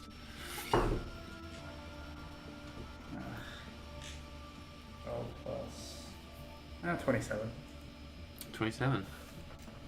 Okay, so you just peek it a little bit, and inside it's kind of strange. It's I guess you wouldn't know what Egypt is like, but just so you know, Sai knows, everyone. It's they're sort of like jarred organs, kind of almost like mummification Canopic jarred jars. organs. Yeah, it's something like that, where they're not necessarily ceremonial, but there is sort of weird architecture about them that you don't know to be drow or elven or high elven. It's kind of got this weird. Do they appear magical? No, they're So actually it- just holding removed organs. Oh god, are these Kirby's organs? That's Well, when what I'm when guessing. you look to see what's in the middle of the room with the X, you actually see another drow. And your perception's really good, even though there's like a force cage generated around him, and you can't see it necessarily. But with the yeah, you can, because True Sight, you can see it. So there's sort of like a wall of force being generated around him, and you can see that gray area that sort of circles around that. That's actually a platform that extends over. Sort of like a Star Wars level pit that looks like it goes down to like these coils at the bottom, and it's just like it seems to be generating this force cage. So it's not a spell; it's like a magical effect that's got him locked down. It also seems to be making a weird sound that's trying to penetrate your mind, and I think this the effect actually could, or you get the sense that you think this effect could actually penetrate your eye the way you're feeling it, but you might not be close enough to it, but you're can feel those coils sort of like vibrating. There's some kind of effect beyond the force cage that you can kind of feel playing at the back of your mind. You see, a drow in there, bald, all scarred up, almost looks like they've been cut into pieces and put back together, but there's no stitching or staples. It's all just scarred almost completely everywhere. You can't really tell who this drow was. You can only really tell that they were drow I have a based question. on the features. Yeah. Does he have both eyes? Yeah, he has both eyes. Yeah. I see where you're going at. Yeah. Yeah, Are it the wasn't. jars This labeled? is not. Give me oh well, no, you already did. You got. Yeah. Okay. So there's a language there that you can't understand or read. You know, there's a spell for that. Yes, there is. It's a concentration spell, which means true sight would drop. Are you talking about comprehend languages? Yeah. Isn't it? Is That's it not not? a concentration Oh, spell. nice. Okay, cool. I thought it was. That's my bad then. I didn't realize It it might was be like tongues. mage It's armor. a concentration spell. Well, those actually might not be because they're conversational. They may have put them like in the mage armor category where it just happens, which is dope. Same thing with the theranos. Oh, you also understand any language that you see. Yep. So, they are labeled, but what they're labeled is organs, and the only sort of label that has any sort of like name seems to be a term that you don't understand, but with through the translation, it seems to be almost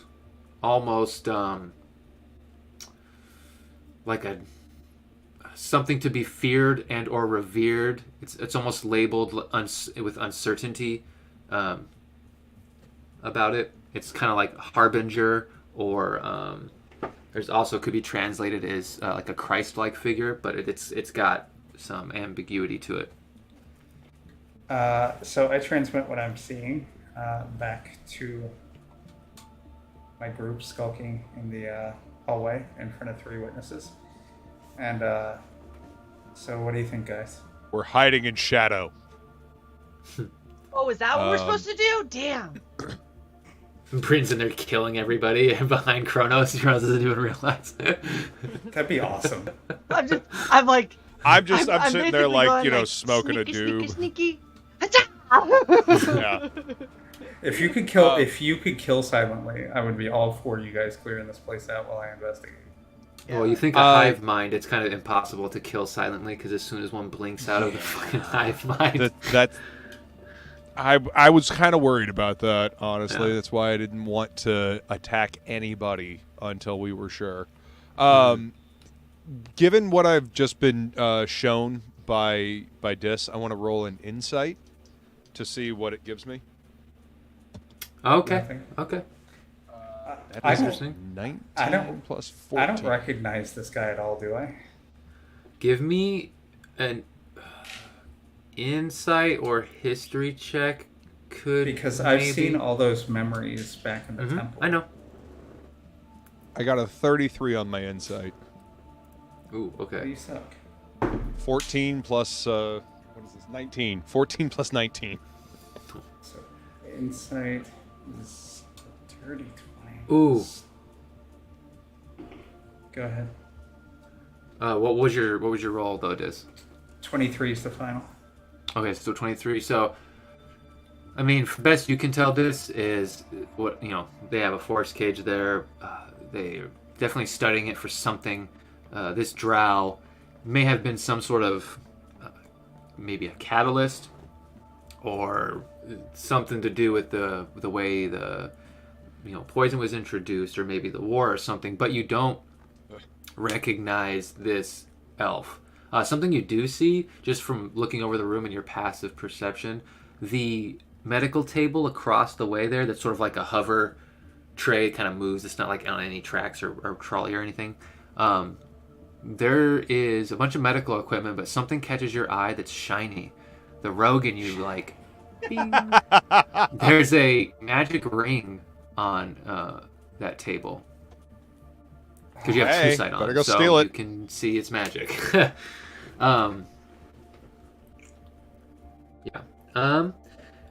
There's that. Oh my god. Kronos, Okay. with your Yes. 33, you don't recall seeing this specific drow. You don't remember, any bald ones from the memory that stick out that Dis has Right. shared. You didn't see the exact memories, but Dis was able to show things that they visually seen and things from the armor. Some of the holograms. So you did get some visuals. This doesn't, that you can tell, really look like anyone from those memories. But when you look to see the person who's up there, it's almost hard to tell that they're really a drow. It's just, yeah. You don't think any the person with an insight specifically. You definitely know this person is here against their will. Does nothing about this seems like they want to be here for whatever that information's worth. The spell that's seeing through this wall, does it go up very high? So, it looked to you like it was similar to like a scry spell. It was focused on the subject, so it can kind of see the room, but making out details around your subject in a scrying spell is actually kind of hard. So you think sneaking around the room could be done. It's not going to have just a clear, direct view of you. However, if you were to go up in that circle or into that bridge area, and the gray area, right? There's a good chance you would be just seen, unless you rolled up a pretty good stealth check, which you can do and are capable of. So I want to get over to that table. Yeah, you think you could do that easily. I would just need another stealth check, but they have disadvantage to see you because of the way scry works. So.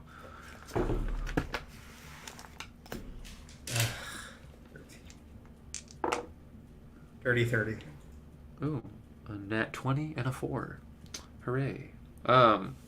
Yeah, so you're good. You kind of make your way along the outskirts of the room, trying to use the arcane knowledge you have of scry, kind of just on the borders of the site. When you get to that table, there is obviously a lot of cutting implements. There's some almost like a flour sifter, except it looks like it's meant to pull out entrails, not really sift anything. There's trays, stacked trays, and more smaller jars that seem to have pieces of bones and things that may have chipped off during the process. There's also a magical ring that, when you see it, is just right there for the taking. Hold on. Is I identify don't know. That ring sounds like it's too easy. I don't Identify trust is it. not a concentration spell.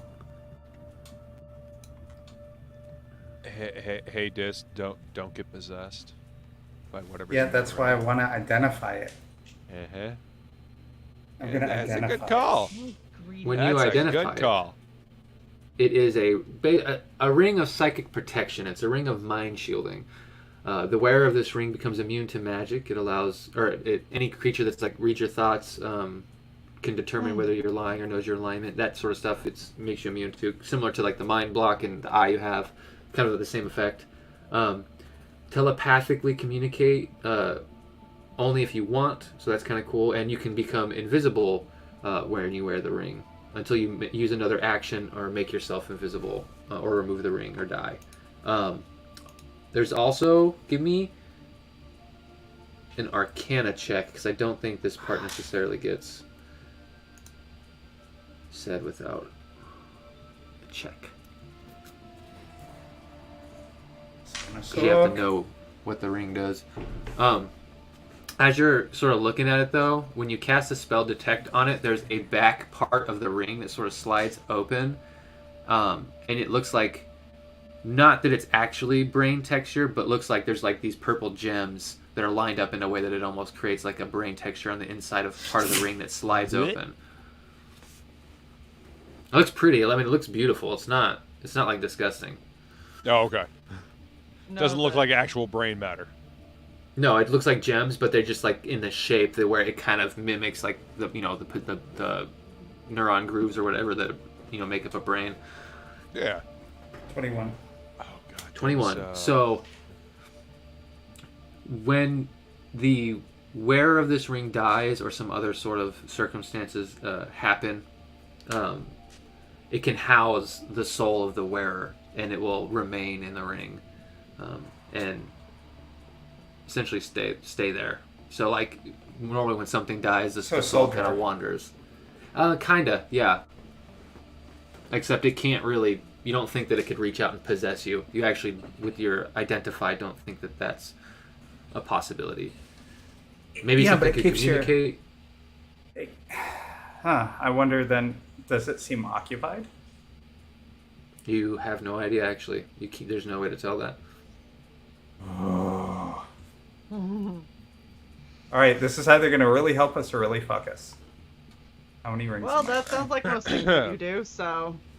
I send a message to Bryn. Get ready to. Well, you have one less I'm ring because ready. you don't have to attune to the ring of protection anymore. I'd still keep yourself attuned to it just so you have the stats bonuses or whatever, but you can just kind of replace this ring with that spot and just keep that selected if you want to put it on and use it, like attune to it. How many things can I attune to? Oh, I think only 3. I haven't attuned to the cloak then. No, not yet, I don't think. You haven't said you did. I don't know if the cloak might not require it. Some things don't require. But It does. It does, okay.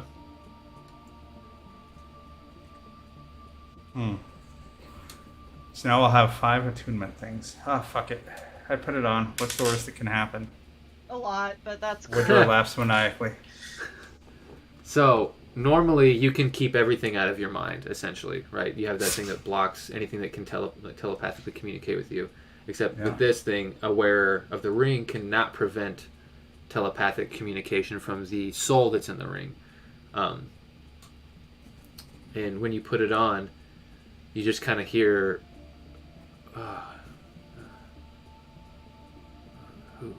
Who am I? Who are you? I haven't felt anyone else in a while. And you can see that when you pick up the ring, wear it, and have that sort of moment, because you technically haven't attuned to it yet. Once you put the ring on to start the process, you just heard that voice in your head. Seems like you don't have to actually attune to the ring to communicate with the soul, just to get the benefits of it. Which technically you already have them, so you don't have to attune to it. The body that's up there is in the force cage kind of stirs a little bit.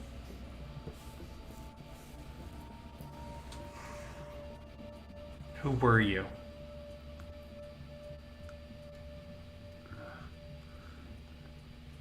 I'm not sure.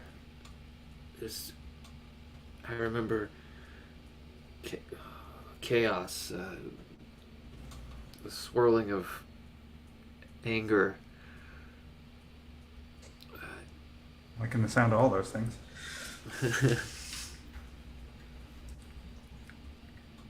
I remember being torn apart and a breaking. Why? I wish I knew. I've just been stuck here. In stasis, Are you I able think. to sense the passage of time? No. Damn it. I was hoping you could tell us how long it's been. I just like that I'm imagining you saying, damn it. Damn it. Yeah. Damn it. I would.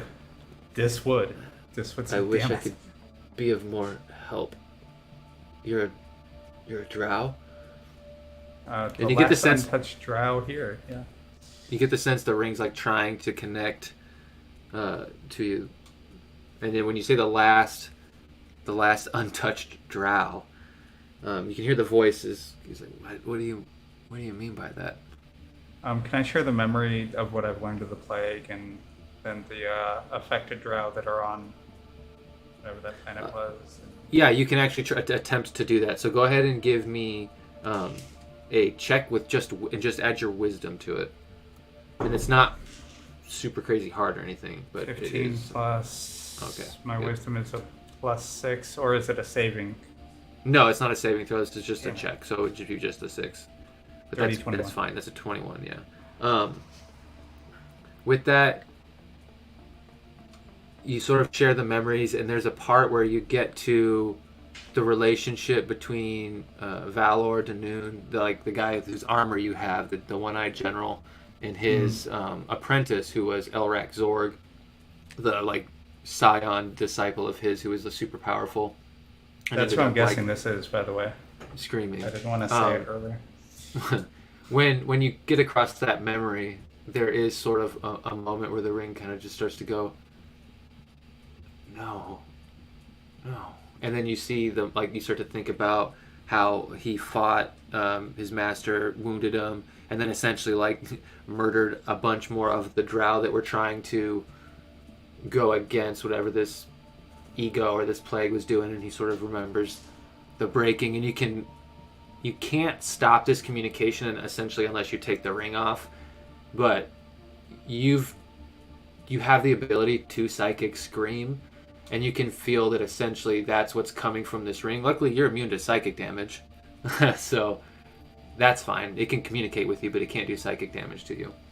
And you sort of can, for a moment, you actually empathize with the soul in the ring, because when you first got here, you sort of you felt, some type of way about all the stuff about the drow and how they were just like, quote unquote murdered off or supposedly murdered off, and now this soul is sort of seeing that same thing, feeling and reliving what they did, and sort of letting out a similar cry that you see in that memory where he sort of kills this sort of council of drow, making their heads all explode.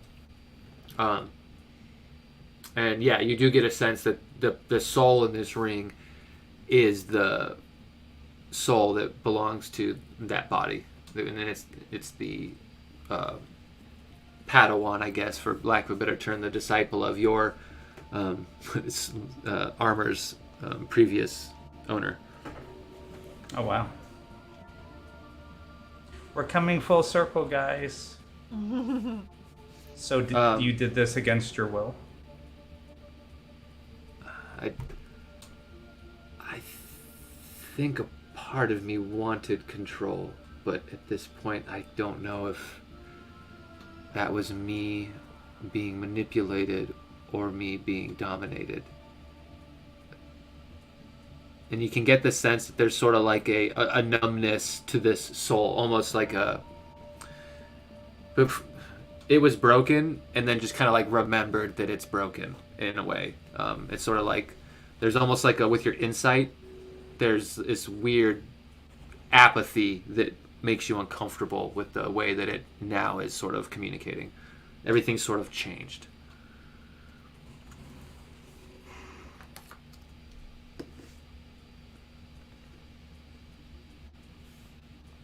I don't know if I like this ring, guys.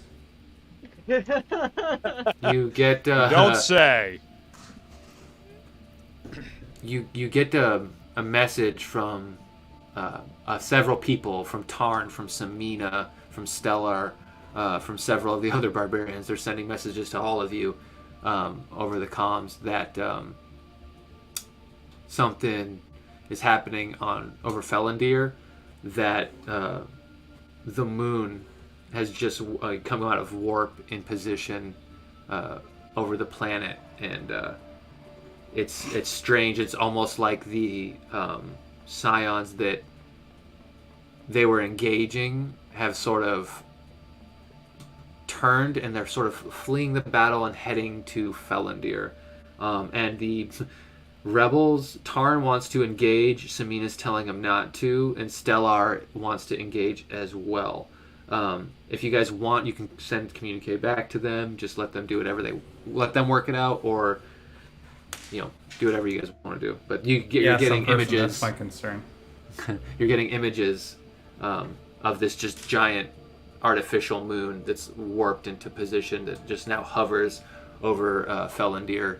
Not necessarily right next to Aimina. It's kind of on the other side of the planet from where you are. So there's sort of like it's almost kind of partially eclipsed by the planet. So it needs a minute to get around Yavin before it can target the rebel base on Yavin. Yeah, I understand. Well, if that's what's going on, which I mean, I know that's what everyone thinks is going on. If it's going to shoot a giant death laser, then yeah, I guess if it needed to target a position, it would need to rotate. But it's just a very eerie image that you get of this like metal world, sort of a metal moon hovering behind Fellendir, in between it and Rashana. That's no moon. But Damn it, Kronos. That's no move. but yeah, wait, so is this metal land that Guar talked about in the song? Sorry. But yeah, so if you want to communicate back to the rebels and give any information or any orders, you can attempt to try and change their course of action. But right now, it seems like Samina's trying to stop Tarn, and Stellar is kind of with Tarn and wants to run them down. And it seems like they might chase a couple of the capital ships towards Felandir and try and take more out if they can. But yeah, you guys are sort of still. Bryn and Kronos, go ahead and while you guys sit there while this is going on, you guys aren't really moving. I'll just make another check. I got those real quick. A 6 and a 1. Okay, let me roll for that guy. A 7 on the die. Okay. So you guys are good. Still just chilling in the hallway in the shadow. Good job. What is the next course of action as one last question. Yeah. Of the ring. Yes. Would you rather your body be put out of its misery, or do you even care? My body? I'm assuming I'm staring at his ripped apart, put together body. You get the His sense corpse? you get the sense that he doesn't recognize it, for one, and two, he's not sure how to go back to it, and he hasn't really considered that being an option, it seems like, with the state he's been in the ring. It's not. That wasn't one of the choices I just gave him. I said, do you want me to leave your body the way it is, or would you prefer that your body dies? Those are the two choices. Okay, my bad. I thought you said something else. No, but no, I'm not committing to that kind of. No. Then there's no answer. There's sort of, he can't make a decision. That's up to you. But there is a force cage protecting that body. Okay. I'm going to get back to where I came into this room. By those two freezer things. And then I'm going to bamf back into position where I was in that hallway.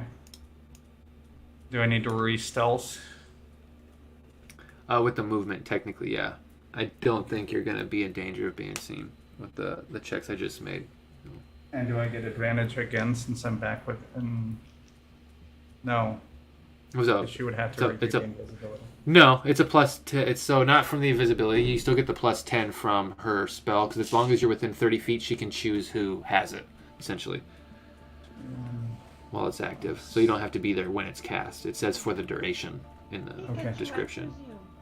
So 38. Exactly. Okay, yeah. 38's good. Yeah, so you have information, and you get the sense that Kronos, when you start looking over some of the stuff that Kirby has given you, this seems like the start of the game. This seems like the player character.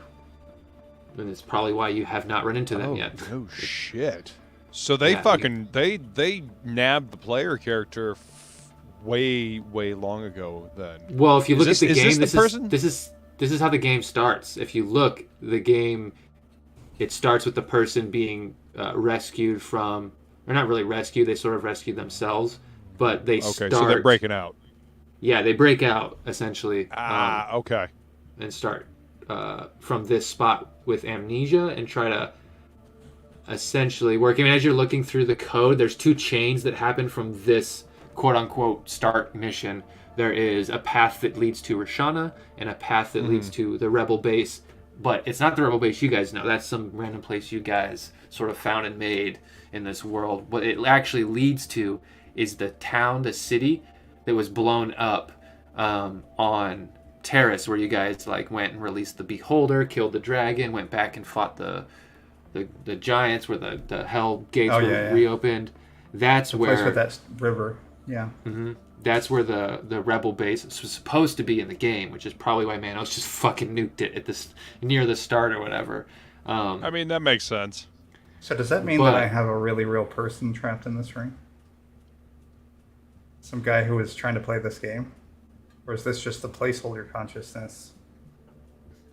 You get a sense that this is the there was supposed to be a will that the character sort of imposed himself on, the quote unquote the real player, but this seems to have created a real soul in place of that quote unquote mission, or whatever you want to call it, but that destiny. It sort of created So something this isn't the second teleporter that was like, jumping into this reality that we got. Okay. Nope.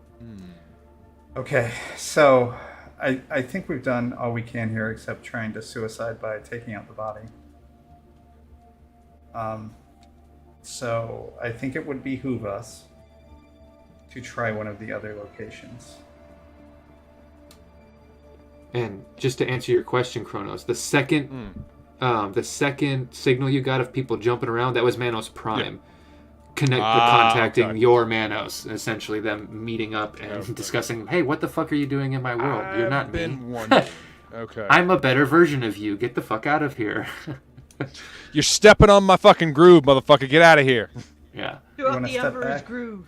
Shit, that means there's another Manos running around outside of this fucking reality, though. No, we killed him. No, you killed. So that Manos got killed when he tried to ambush you. You guys actually destroyed that Manos. in the rebel base, right? Yes. Yeah, and you weakened it. Okay. You weakened it enough for the Manos Prime to just assimilate the code, which is why he has now control of like the corrupt virus that was sort of the corrupt virus curse or whatever that was left on you guys imprinted. That's why he has control. He just assimilated that Manos essentially. How many dimension doors? Well, hell, that means we did that. Add it to our list of shit we've done. Yeah, it's all right. We'll rectify that mistake shortly. Yeah, so you have a couple paths. How many you could dimension take. doors do you have? How many dimension doors do I have? Yeah. Let's see. I used one, which is 4 charges. Where are you, such a cord? 1, 2, 3, 4. So I've literally got 1 dimension door left. And that takes away from your I want you guys right? to know that using dimension door means that I do not have teleport. And teleport is different how? Teleport is like the big That's our fucking. saving grace one. It's the You can take save up to our 8 ass people in anywhere fucking, on a plane, anywhere. You don't even have to know where. You can take you there, but you have a mischance if you don't know where you're going. The more information you have on a place, the better the chance. Teleport is like the move around spell, or for your druid, it's like move by plant or tree teleport, or whatever the fuck they call it. But all right, no one move from the spot. I hate you all. I blame you for this. I didn't do anything. you guys can still move around. You're doing really good with the stealth. I ain't worried. Yeah, so there's 2 more spots Kirby can be. There's another main holding cell, and then there's some smaller, like, offshoot cells where they probably hold people in the meantime before they torture them or after they break them. Who knows? So I have a feeling that there are all kinds of NPCs that could be beneficial down in the bottom left, and Kirby's down in the bottom right. That's my opinion.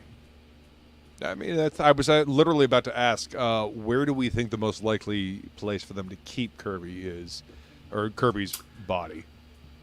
Judging by the nature of Manos and the world, and if he's been in contact with the bosses and controlling them in some way or manipulating them in some way to keep this dimension open, you can assume that he's probably being held in the main one, but there's a chance that he could be in these smaller ones. But you can check the big one first and then move over. That was my question, because is he useful to these people? If not, then he might be stuffed in a little holding cell off to the side. But if he's useful, or at least scientifically interesting, he's probably being observed.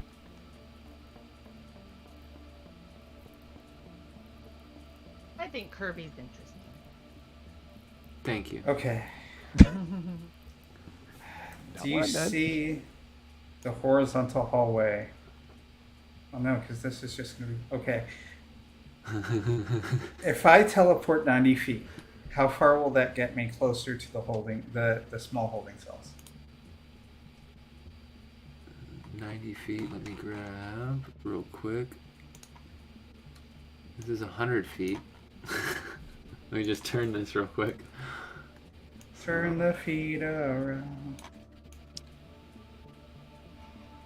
So Oh, it'll so get right you into the center of it. Okay. right into Yeah. this gun range. Okay. Do you Sure, do it'll you be fine. see that diagonal hallway? This one? Yeah. Can I teleport? Can I bamf just after that, and then bamf another 90 feet into the hallway that's going horizontal? This one, or Yeah. you mean? Oh, yeah. If you want. Wait. Let's see. Yes, because let's see. Are you talking about your long bamf or your short one? So your No, 90 my one, you have 90. to actually. Yeah, you can't because you have to be able to see it, and there's no cameras in here for you to use. You have the schematics, but that only helps you with the dimension door, not actually being able to physically see the area. So you actually can't. Haha. Man. Can you move the 100-foot thing for a second? Oh, yeah. Sorry. You're good.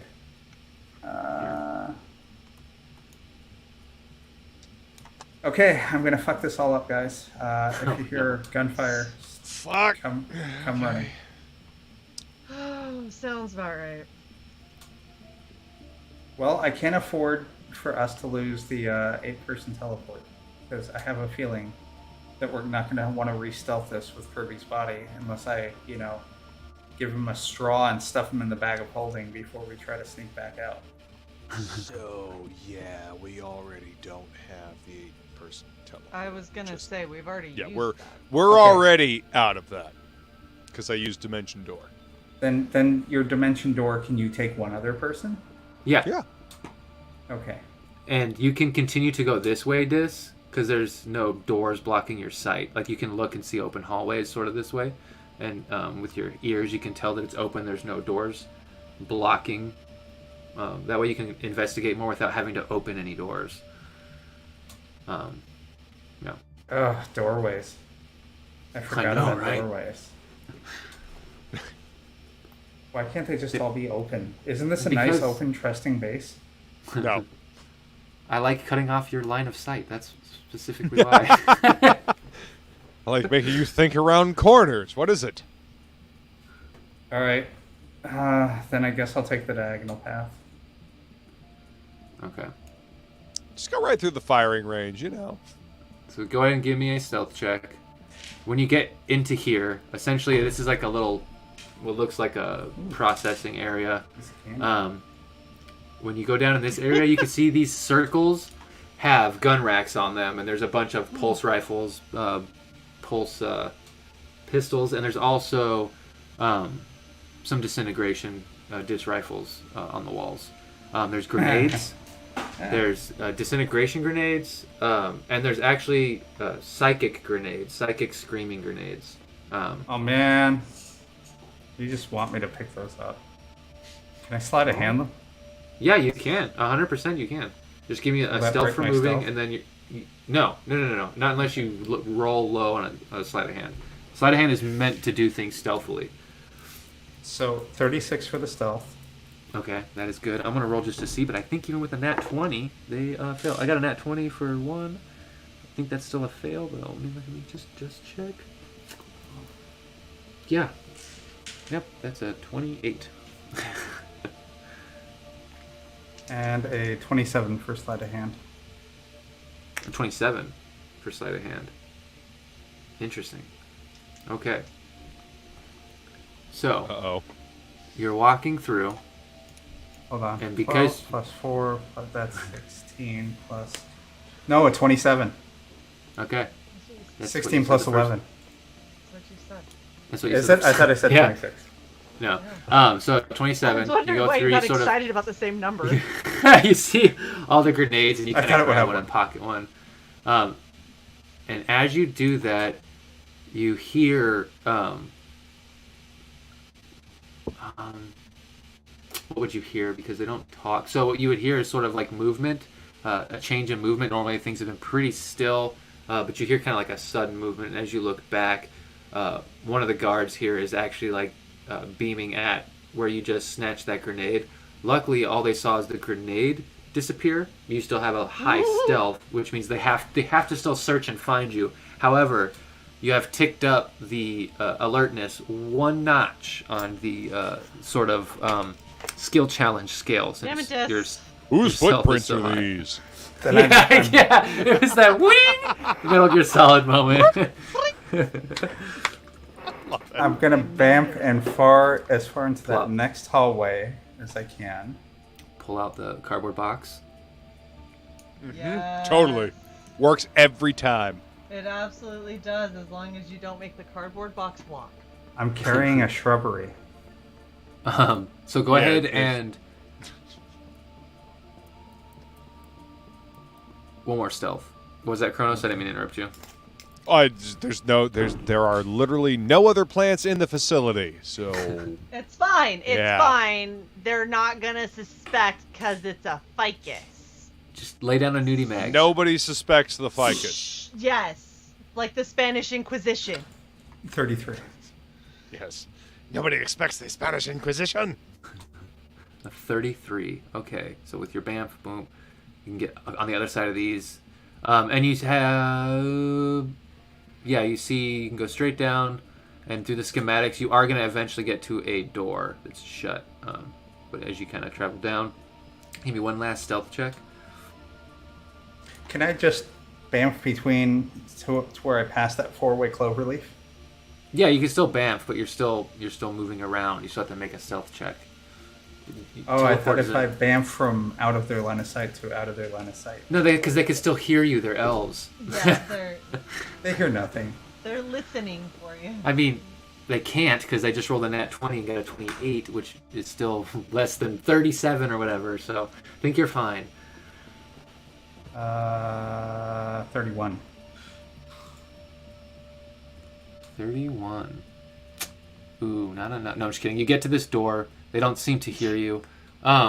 You're not exactly sure what's on the other side of this door, but you could try and open it with like a there- quick hack spoof because you're an elf. You can actually do that in this facility, unlike Kronos. Or you could. Window. No, there's no windows in the doors. Damn it. I said that. Is there when a you were gap at first the door. bottom? Nope. Is there a gap? It's a Star Wars or Star Yeah. Trek. No window though. Doesn't that mean they're on a track? Damn it. I love Des trying to break the game. Okay, Happens so literally every time. I have oil. Can I make sure this door is well lubed? Oh my You gosh. actually can if you want to try and make a check to like pry the door open just enough to peek so you can use your teleport. You can do that. You just gotta make an engineering check or a sleight of hand check. I think would work for that too.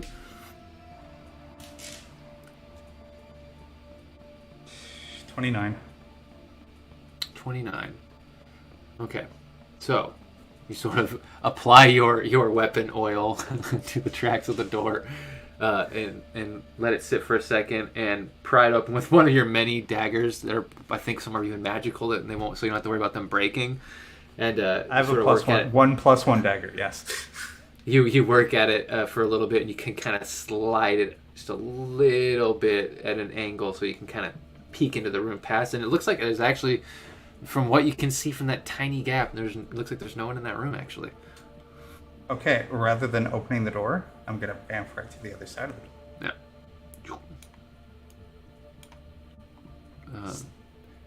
There is no scrying spell that's open. However, if you wanted to try and look at the computer, you might be able to find a way to turn it on.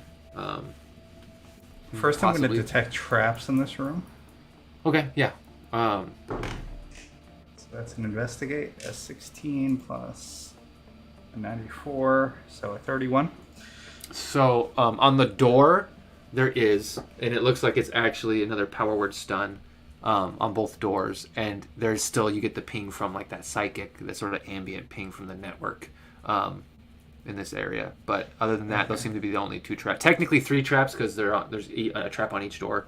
But I didn't Yeah. set it off by lubing the door. No, because these are the, if you look, there's like these red doors south of you that lead into the big room. I'm talking about those ones. Those are the ones Oh, that okay. seem to be magically trapped.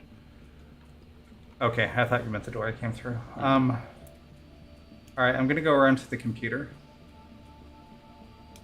And with this, go ahead and give me a computer or just a computer use check, because you're not trying to necessarily hack the system. You're just kind of looking for an on switch.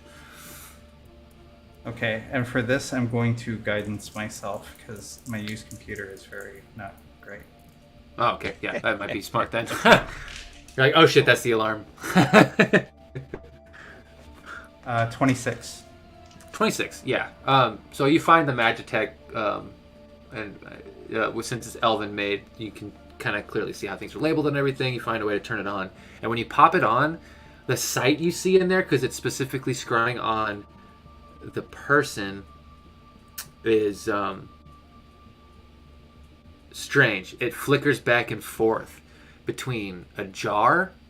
You see a jar in the corner of the room, and everything else is sort of like foggy, kind of like how I described before for when the other guy was viewing the room. But next to the jar, you can see these two medical crates like you saw in the previous room. And then every now and then, as you're sort of in the scry, got the scry screen open, you can see it flicker back to, I mean, what you think is Kirby.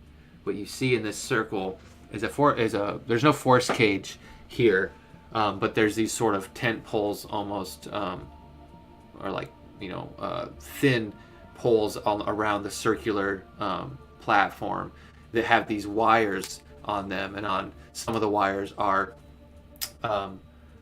parts of Kirby's hands. His skin is cut open along his forearm and removed at the joint and then cut open on the bicep of the other arm, and the skin is stretched open and wide, almost like a piece of parchment, and in front of it you can see all of the veins and circulatory system and bones. And Did they Hellraiser him? Yeah, like Cell from that Cell movie with the horse, except he's strung out all along the room with his circulatory system veins, intestines like wires, sort of stringing it all together. And it looks like they were studying every little intricacy about his body. And then it goes back to the jar, and then it kind of continues to flicker. Can I tell what's in the jar? I know you said like organs or whatever, but can I tell specifically what it is? You do see the two crates next to this jar that are organ jars, and this jar is labeled differently and has, with your true sight, I would say this jar, unlike the other ones, has a magical nature to it, just with the way it looks. And how long does comprehend language last? An hour? Yes. Or is it okay, so even if it's 10 minutes, it would actually still be up right now. So as long as it's not 1 minute, it's fine. But anyway, what you see on the language is a word that could be translated to mean essence. But it seems to be another organ jar of sorts. But there's not really anything in it. Have I seen any people inside the room guarding it? No. When you go to... The only other thing you've seen moving is when it flicks back and forth between Kirby and the jar. When it goes to Kirby, or well, what you think is Kirby's body, there's a jar next to that one too, but there's like this weird brain in it. And you've seen these before in that facility you nuked from orbit where Zalman used to work, his old stomping grounds, where Whisper was made. It looks like that. It's like that, except it's like a human-sized brain or an elf-sized brain or something with these black tendrils coming off it in this jar, sort of whipping around. Almost like a weird face hugger or something, but with as a brain. So one of those things that we saw when we saw that huge brain, and then all the little brains swimming around it. Mm-hmm. Yeah, well, there wasn't little brains swimming around it. There was little tadpoles swimming around a giant brain. This is just a smaller brain. But yeah, essentially, yeah, same thing. Well... Yeah, that's right. All right. Does the scrying give me enough of a visual to bamf them? Yes. Yes, it does. To use your teleport, it's enough visual information. Okay, I'm going to try to get as close to those frozen lockers as I can. Okay. When you get here, Dis... You die. No. It's psychic charms, but what the eye doesn't protect you from is certain abilities that aren't mental, that are more soul-based. So I need you to make me, I think, a charisma saving throw.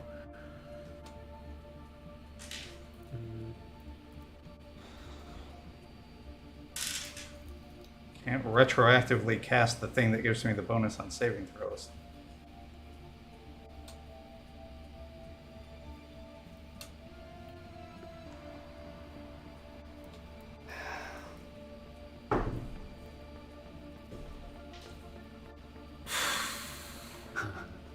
(18 + 6). Okay, good. Very good. You feel not an oppressive force, but an erratic force. Something just like a rat scurrying to get off of a sinking ship. There's just this feeling of panic sort of clawing at the back of your mind. And it's like not coming from the mind psychically. It's almost like the essence is almost being pulled out of your body. And you know that something's trying to possess you. When you're looking down at this jar, you're like, what the fuck? And you can hear a voice in your head for a moment. It's like, no, I was almost there. Get me out of here. You, get me out of here. And you recognize the voice. It's a familiar voice of a vampire you once stabbed in the back. Back in the gorge. And its soul seems to be trapped in a magic jar. Deserve it. You deserve it. Pretty much. Man, I was thinking it might be like, I don't know, a little bit of Kirby or something. Can I rig a thermite grenade with a timer? You can if you want to. Are you sharing this information with the party? Because they can leave this hallway at any time with the dimension. I wasn't trying to focus solely on you, but they don't have to just sit there at any time. You can join this. You guys can go wherever you want. But where is this? So Kronos, all the way down there. You either have to go down there and scan Kirby's body, or Dis can bring a piece of the body, one of those organ jars, back. Up to you guys. Either way will work.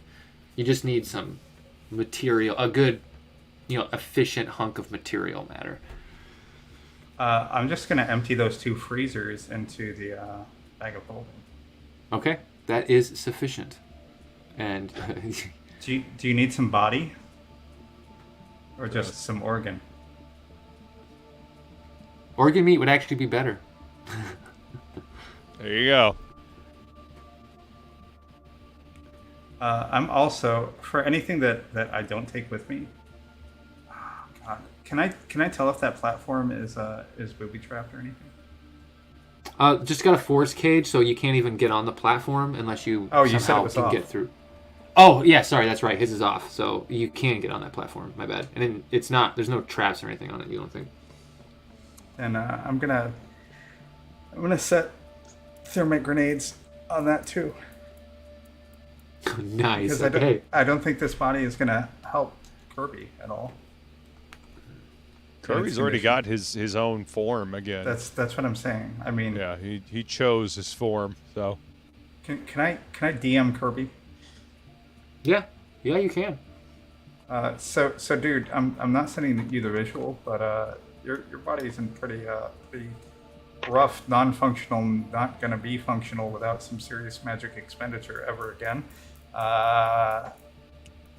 You want me to just lay you to rest? Sign's all about laying everyone to rest around here. You get it. You get it. They are an assassin. So. That one to rest. Other dude. Trying to be nice. You get it. You get one. I'm trying to think. Kirby didn't really care that much, and I don't want him to say something about it just because I know. I'm trying to think, would Kirby actually give a shit?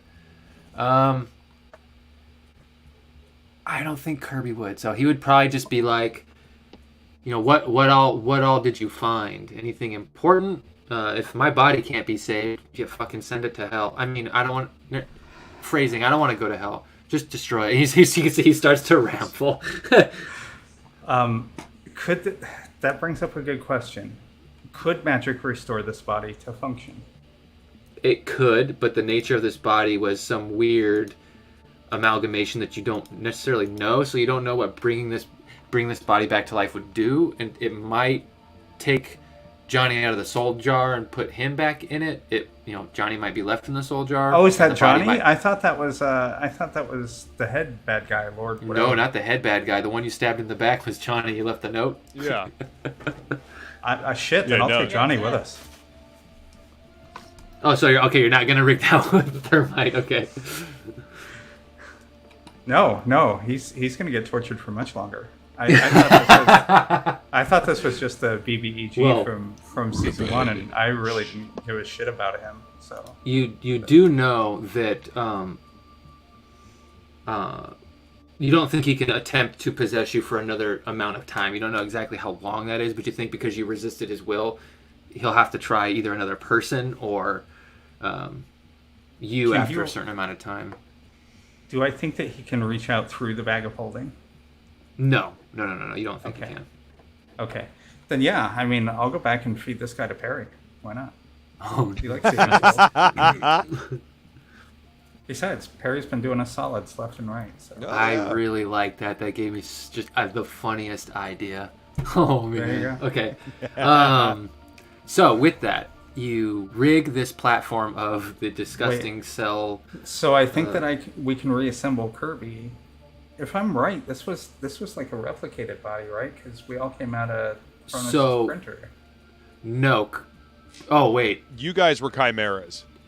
Technically Kirby did too, because Kirby, his original body is in his original universe stuck in that Is chair. in the material plane. Yeah. Yeah, and judging from the things that have happened and what Perry did, it was Perry's assumption that when he did the spell to give him a new body, that he was already dead, and the reason he was able to do the reincarnation spell or whatever is because he had the soul, which you could only really separate from the body from as long as it had been, the body would probably be comatose and or dead already. So Kirby's new body was sort of what is it called? I keep wanting to say reincarnation. It was a reincarnation. So the spell created a entirely new body.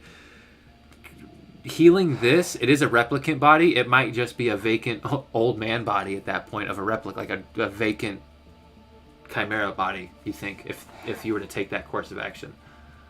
Opinions, guys. I mean, are you looking to put Johnny back in that body, or?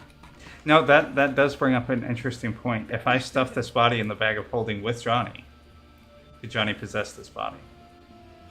This body is in real fucking bad shape.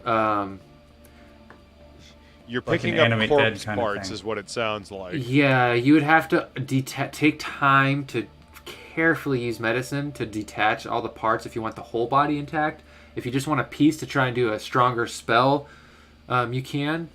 But Could I cut all the wires? I think regenerate you need most of the body. Let me. Right, you can cut the wires and sort of try and roll them up. It will be a medical check to sort of not fuck the body up anymore. Roll them up. Yeah, a Kirby roll up. Oh my gosh. Yeah. Okay, so regenerate, they have to be alive. So, That's a no. yeah, that's a no. Very much a no. You would have to. Tell me I resurrect. have this. Tell me I have this. Tell me I have this. Where's my spell list? I think you'd have to resurrect. Tell me I have animate dead. You could. Well, I mean, that would ruin my idea with Perry now. But you could put because the body, if you do a medicine check, the body is actually still capable of life, which is why your scrying was going back and forth, because the soul's going into the body, and then it's just so much torture to be in that body that it goes back to the jar. But it's like trying to escape. It's the only place it can go. That body is technically alive. If it just has no soul. It has no soul. So Alright, fuck it. I'm clipping the wires and rolling them up and stuffing them in. give me a medicine check. And I'm seeing myself. Since we're in mental contact, can I toss them a bardic inspiration? Yeah, since you can voice communicate or use your charisma, I will say yes. Yeah. All right. So you've got a D10 as well. Dirty 30. Dirty 30. Okay, that's on. fucking what you needed. That is Right good. on. So you didn't kill the unraveled body, I guess is the way to put it. Yeah, we are doing I've Pet seen some Cemetery. fucked up shit in my time, but But Fuck. just so you know, there's no air in a bag of holding, so it will suffocate if you don't get out of here in like a certain amount of time.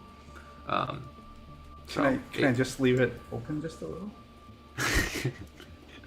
they put a straw in the bag of holding. Yeah, that's what I'm saying. Oh my god! What cleric spells do you have / cantrips? Do you have gentle repose? I have Spare the Dying. You have spare the dying? Yeah. Okay, I'll say in combination with spare the dying, you can sort of reach your hand in and momentarily, every so often, few minutes, make sure that they don't die in terms of fail their death saving throws. But essentially, you will have to heal them when you bring them out of that bag. If you can't cast a healing spell, and you can't feed them a potion because they have no way to drink it effectively. Does it have to hit the stomach? I can't just sprinkle it? Yeah, it has to be able to digest the potion. Oh, that's shitty. Yeah. Could I just cast a heal? You could, yeah, that's what I'm saying. If you weren't like spent from all your things, like your spell slots, you could cast heal with the your cantrip of spare the dying and keep this body alive. It's very morbid and got gruesome, some healing spells, but it can be done. Okay, Spare the Dying is a cantrip for me. Mm-hmm. Yeah, it is. So, and I am breaking the rules doing this, but I don't care. It's really gross and funny. all right. Yeah, I got healing words, so I can help heal the body. I just like that idea. I could healing word him. He's still going to suffocate to death in the bag unless I. I'm talking about once we get him, out of here, and get him out of the bag of holding. We just got to get back to the ship. Okay. And remember, heal won't regenerate them, so you'll just keep this pile of stuff, effluence, alive. I'm kind of upset because I'm a completionist, and we found it on the second go. And I really want to know what's down in those little holding cells now. So, Kronos, as you guys are just sort of chilling and like watching, just like up against the wall with the shadows, there's actually some stuff that starts to stir as this is like fruit roll-upping up Kirby's old avatar body into the bag of holding. The enemies here. Boom, boom, boom. Move, run past you, and into this room. So They're very not observant. Hey, we've got movement over in our area. You hear sirens going off. Dis, what did you do? Well, fuck. Well, I mean, there was this ring.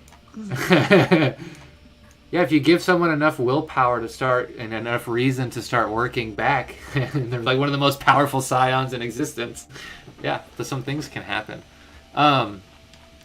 So, what you also get... body. The body is acting up. Gotcha. Yeah, not the ring. So, there's alarms going off.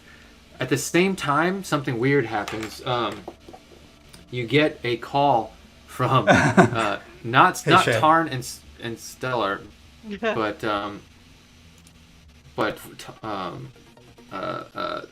Samina, and she sends you a video feed, and the moon that had come into position is changing, or I should say expanding, and what was once like a solid ball or moon is now expanding and turning into a giant ring.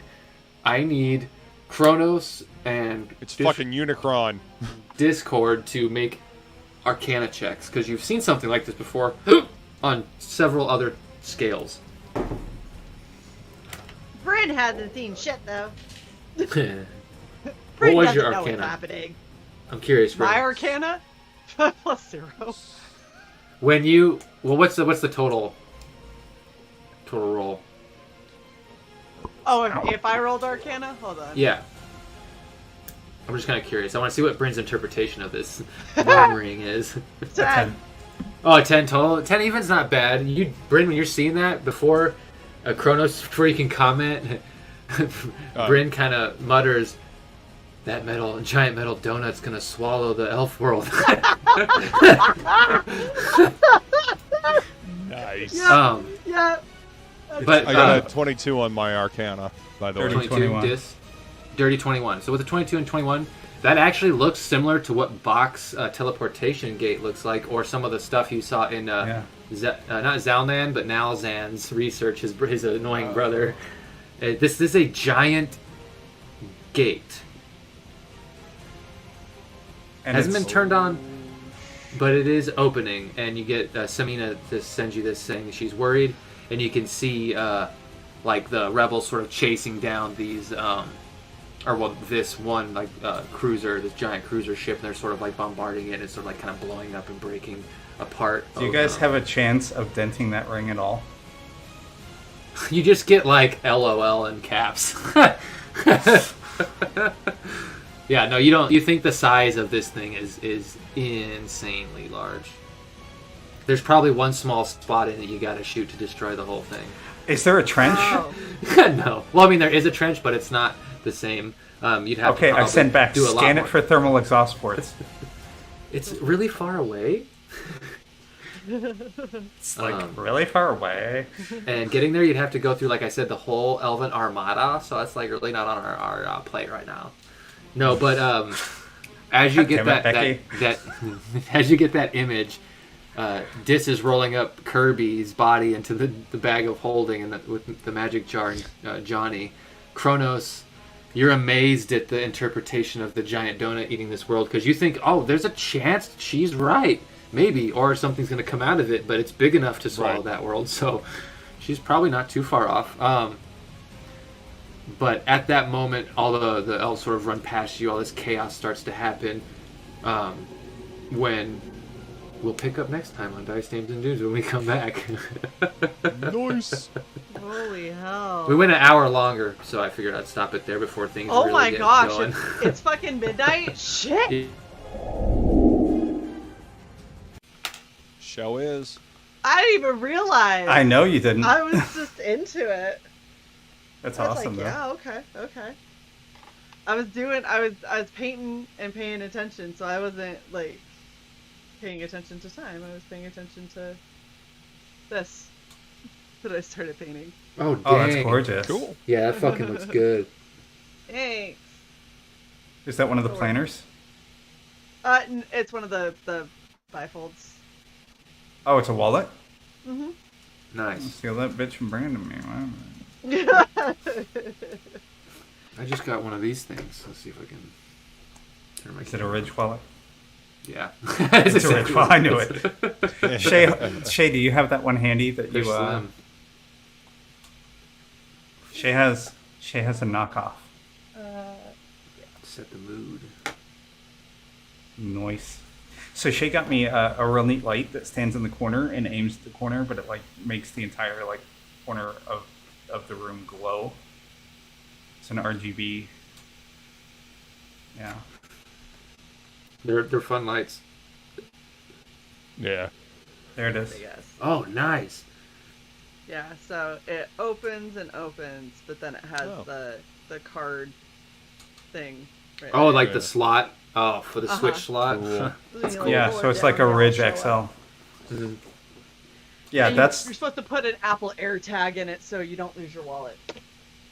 I'll just not lose That's what my that wallet. circle is. Well, that's what the circle in the front is for. You know what we put in there? Candy. Hard candy. Why did you both say candy? Butterscotch. Woodrow knows me so well. Yeah. It's like candy. So that's what Like a she peppermint, would say. maybe? No, peppermint's probably not your thing, huh? I was thinking. Butterscotch. Butterscotch, I was- yeah. Kronos was The right. hard butterscotch. I was Wait, thinking like a circular I just took a wild guess. RV logo, but okay. No, definitely Butterscotch candy. Butterscotch. What? And you just lick it when you're low on Come blood on. sugar? Yeah, it's perfect. Hold on, I need to lick my wallet. I need my butterscotch lick. It's like a horse. Word Word is salt. is Scotch make. original. Oh God, no. All right, everybody. Thanks for coming. Thanks for staying. Pepperidge Farm Yeah. remembers. Lots of fun. We will see you guys. It's gonna be There's going to be at least a 2-week gap. At least a 2-week gap. Yeah. Yeah. So Unfortunately. keep that in mind. But it's Yeah. fine. But I'm finishing this shit off. Yay! Finishing this shit off. Good. Awesome. Good. Everything is getting done. There are no other loopholes, and there's no other time limits that I have to thread the needle on. So, all right. Good. So that's it. Join us. I think. Did we decide, Shay, that we're going to do a short short on regen? Friday? Mm-hmm. Yeah. Oh. And then we do not have a presents on Saturday. Nope. That has been moved to another date and time because this weekend I have to visit with Shay all I can for the next few weeks.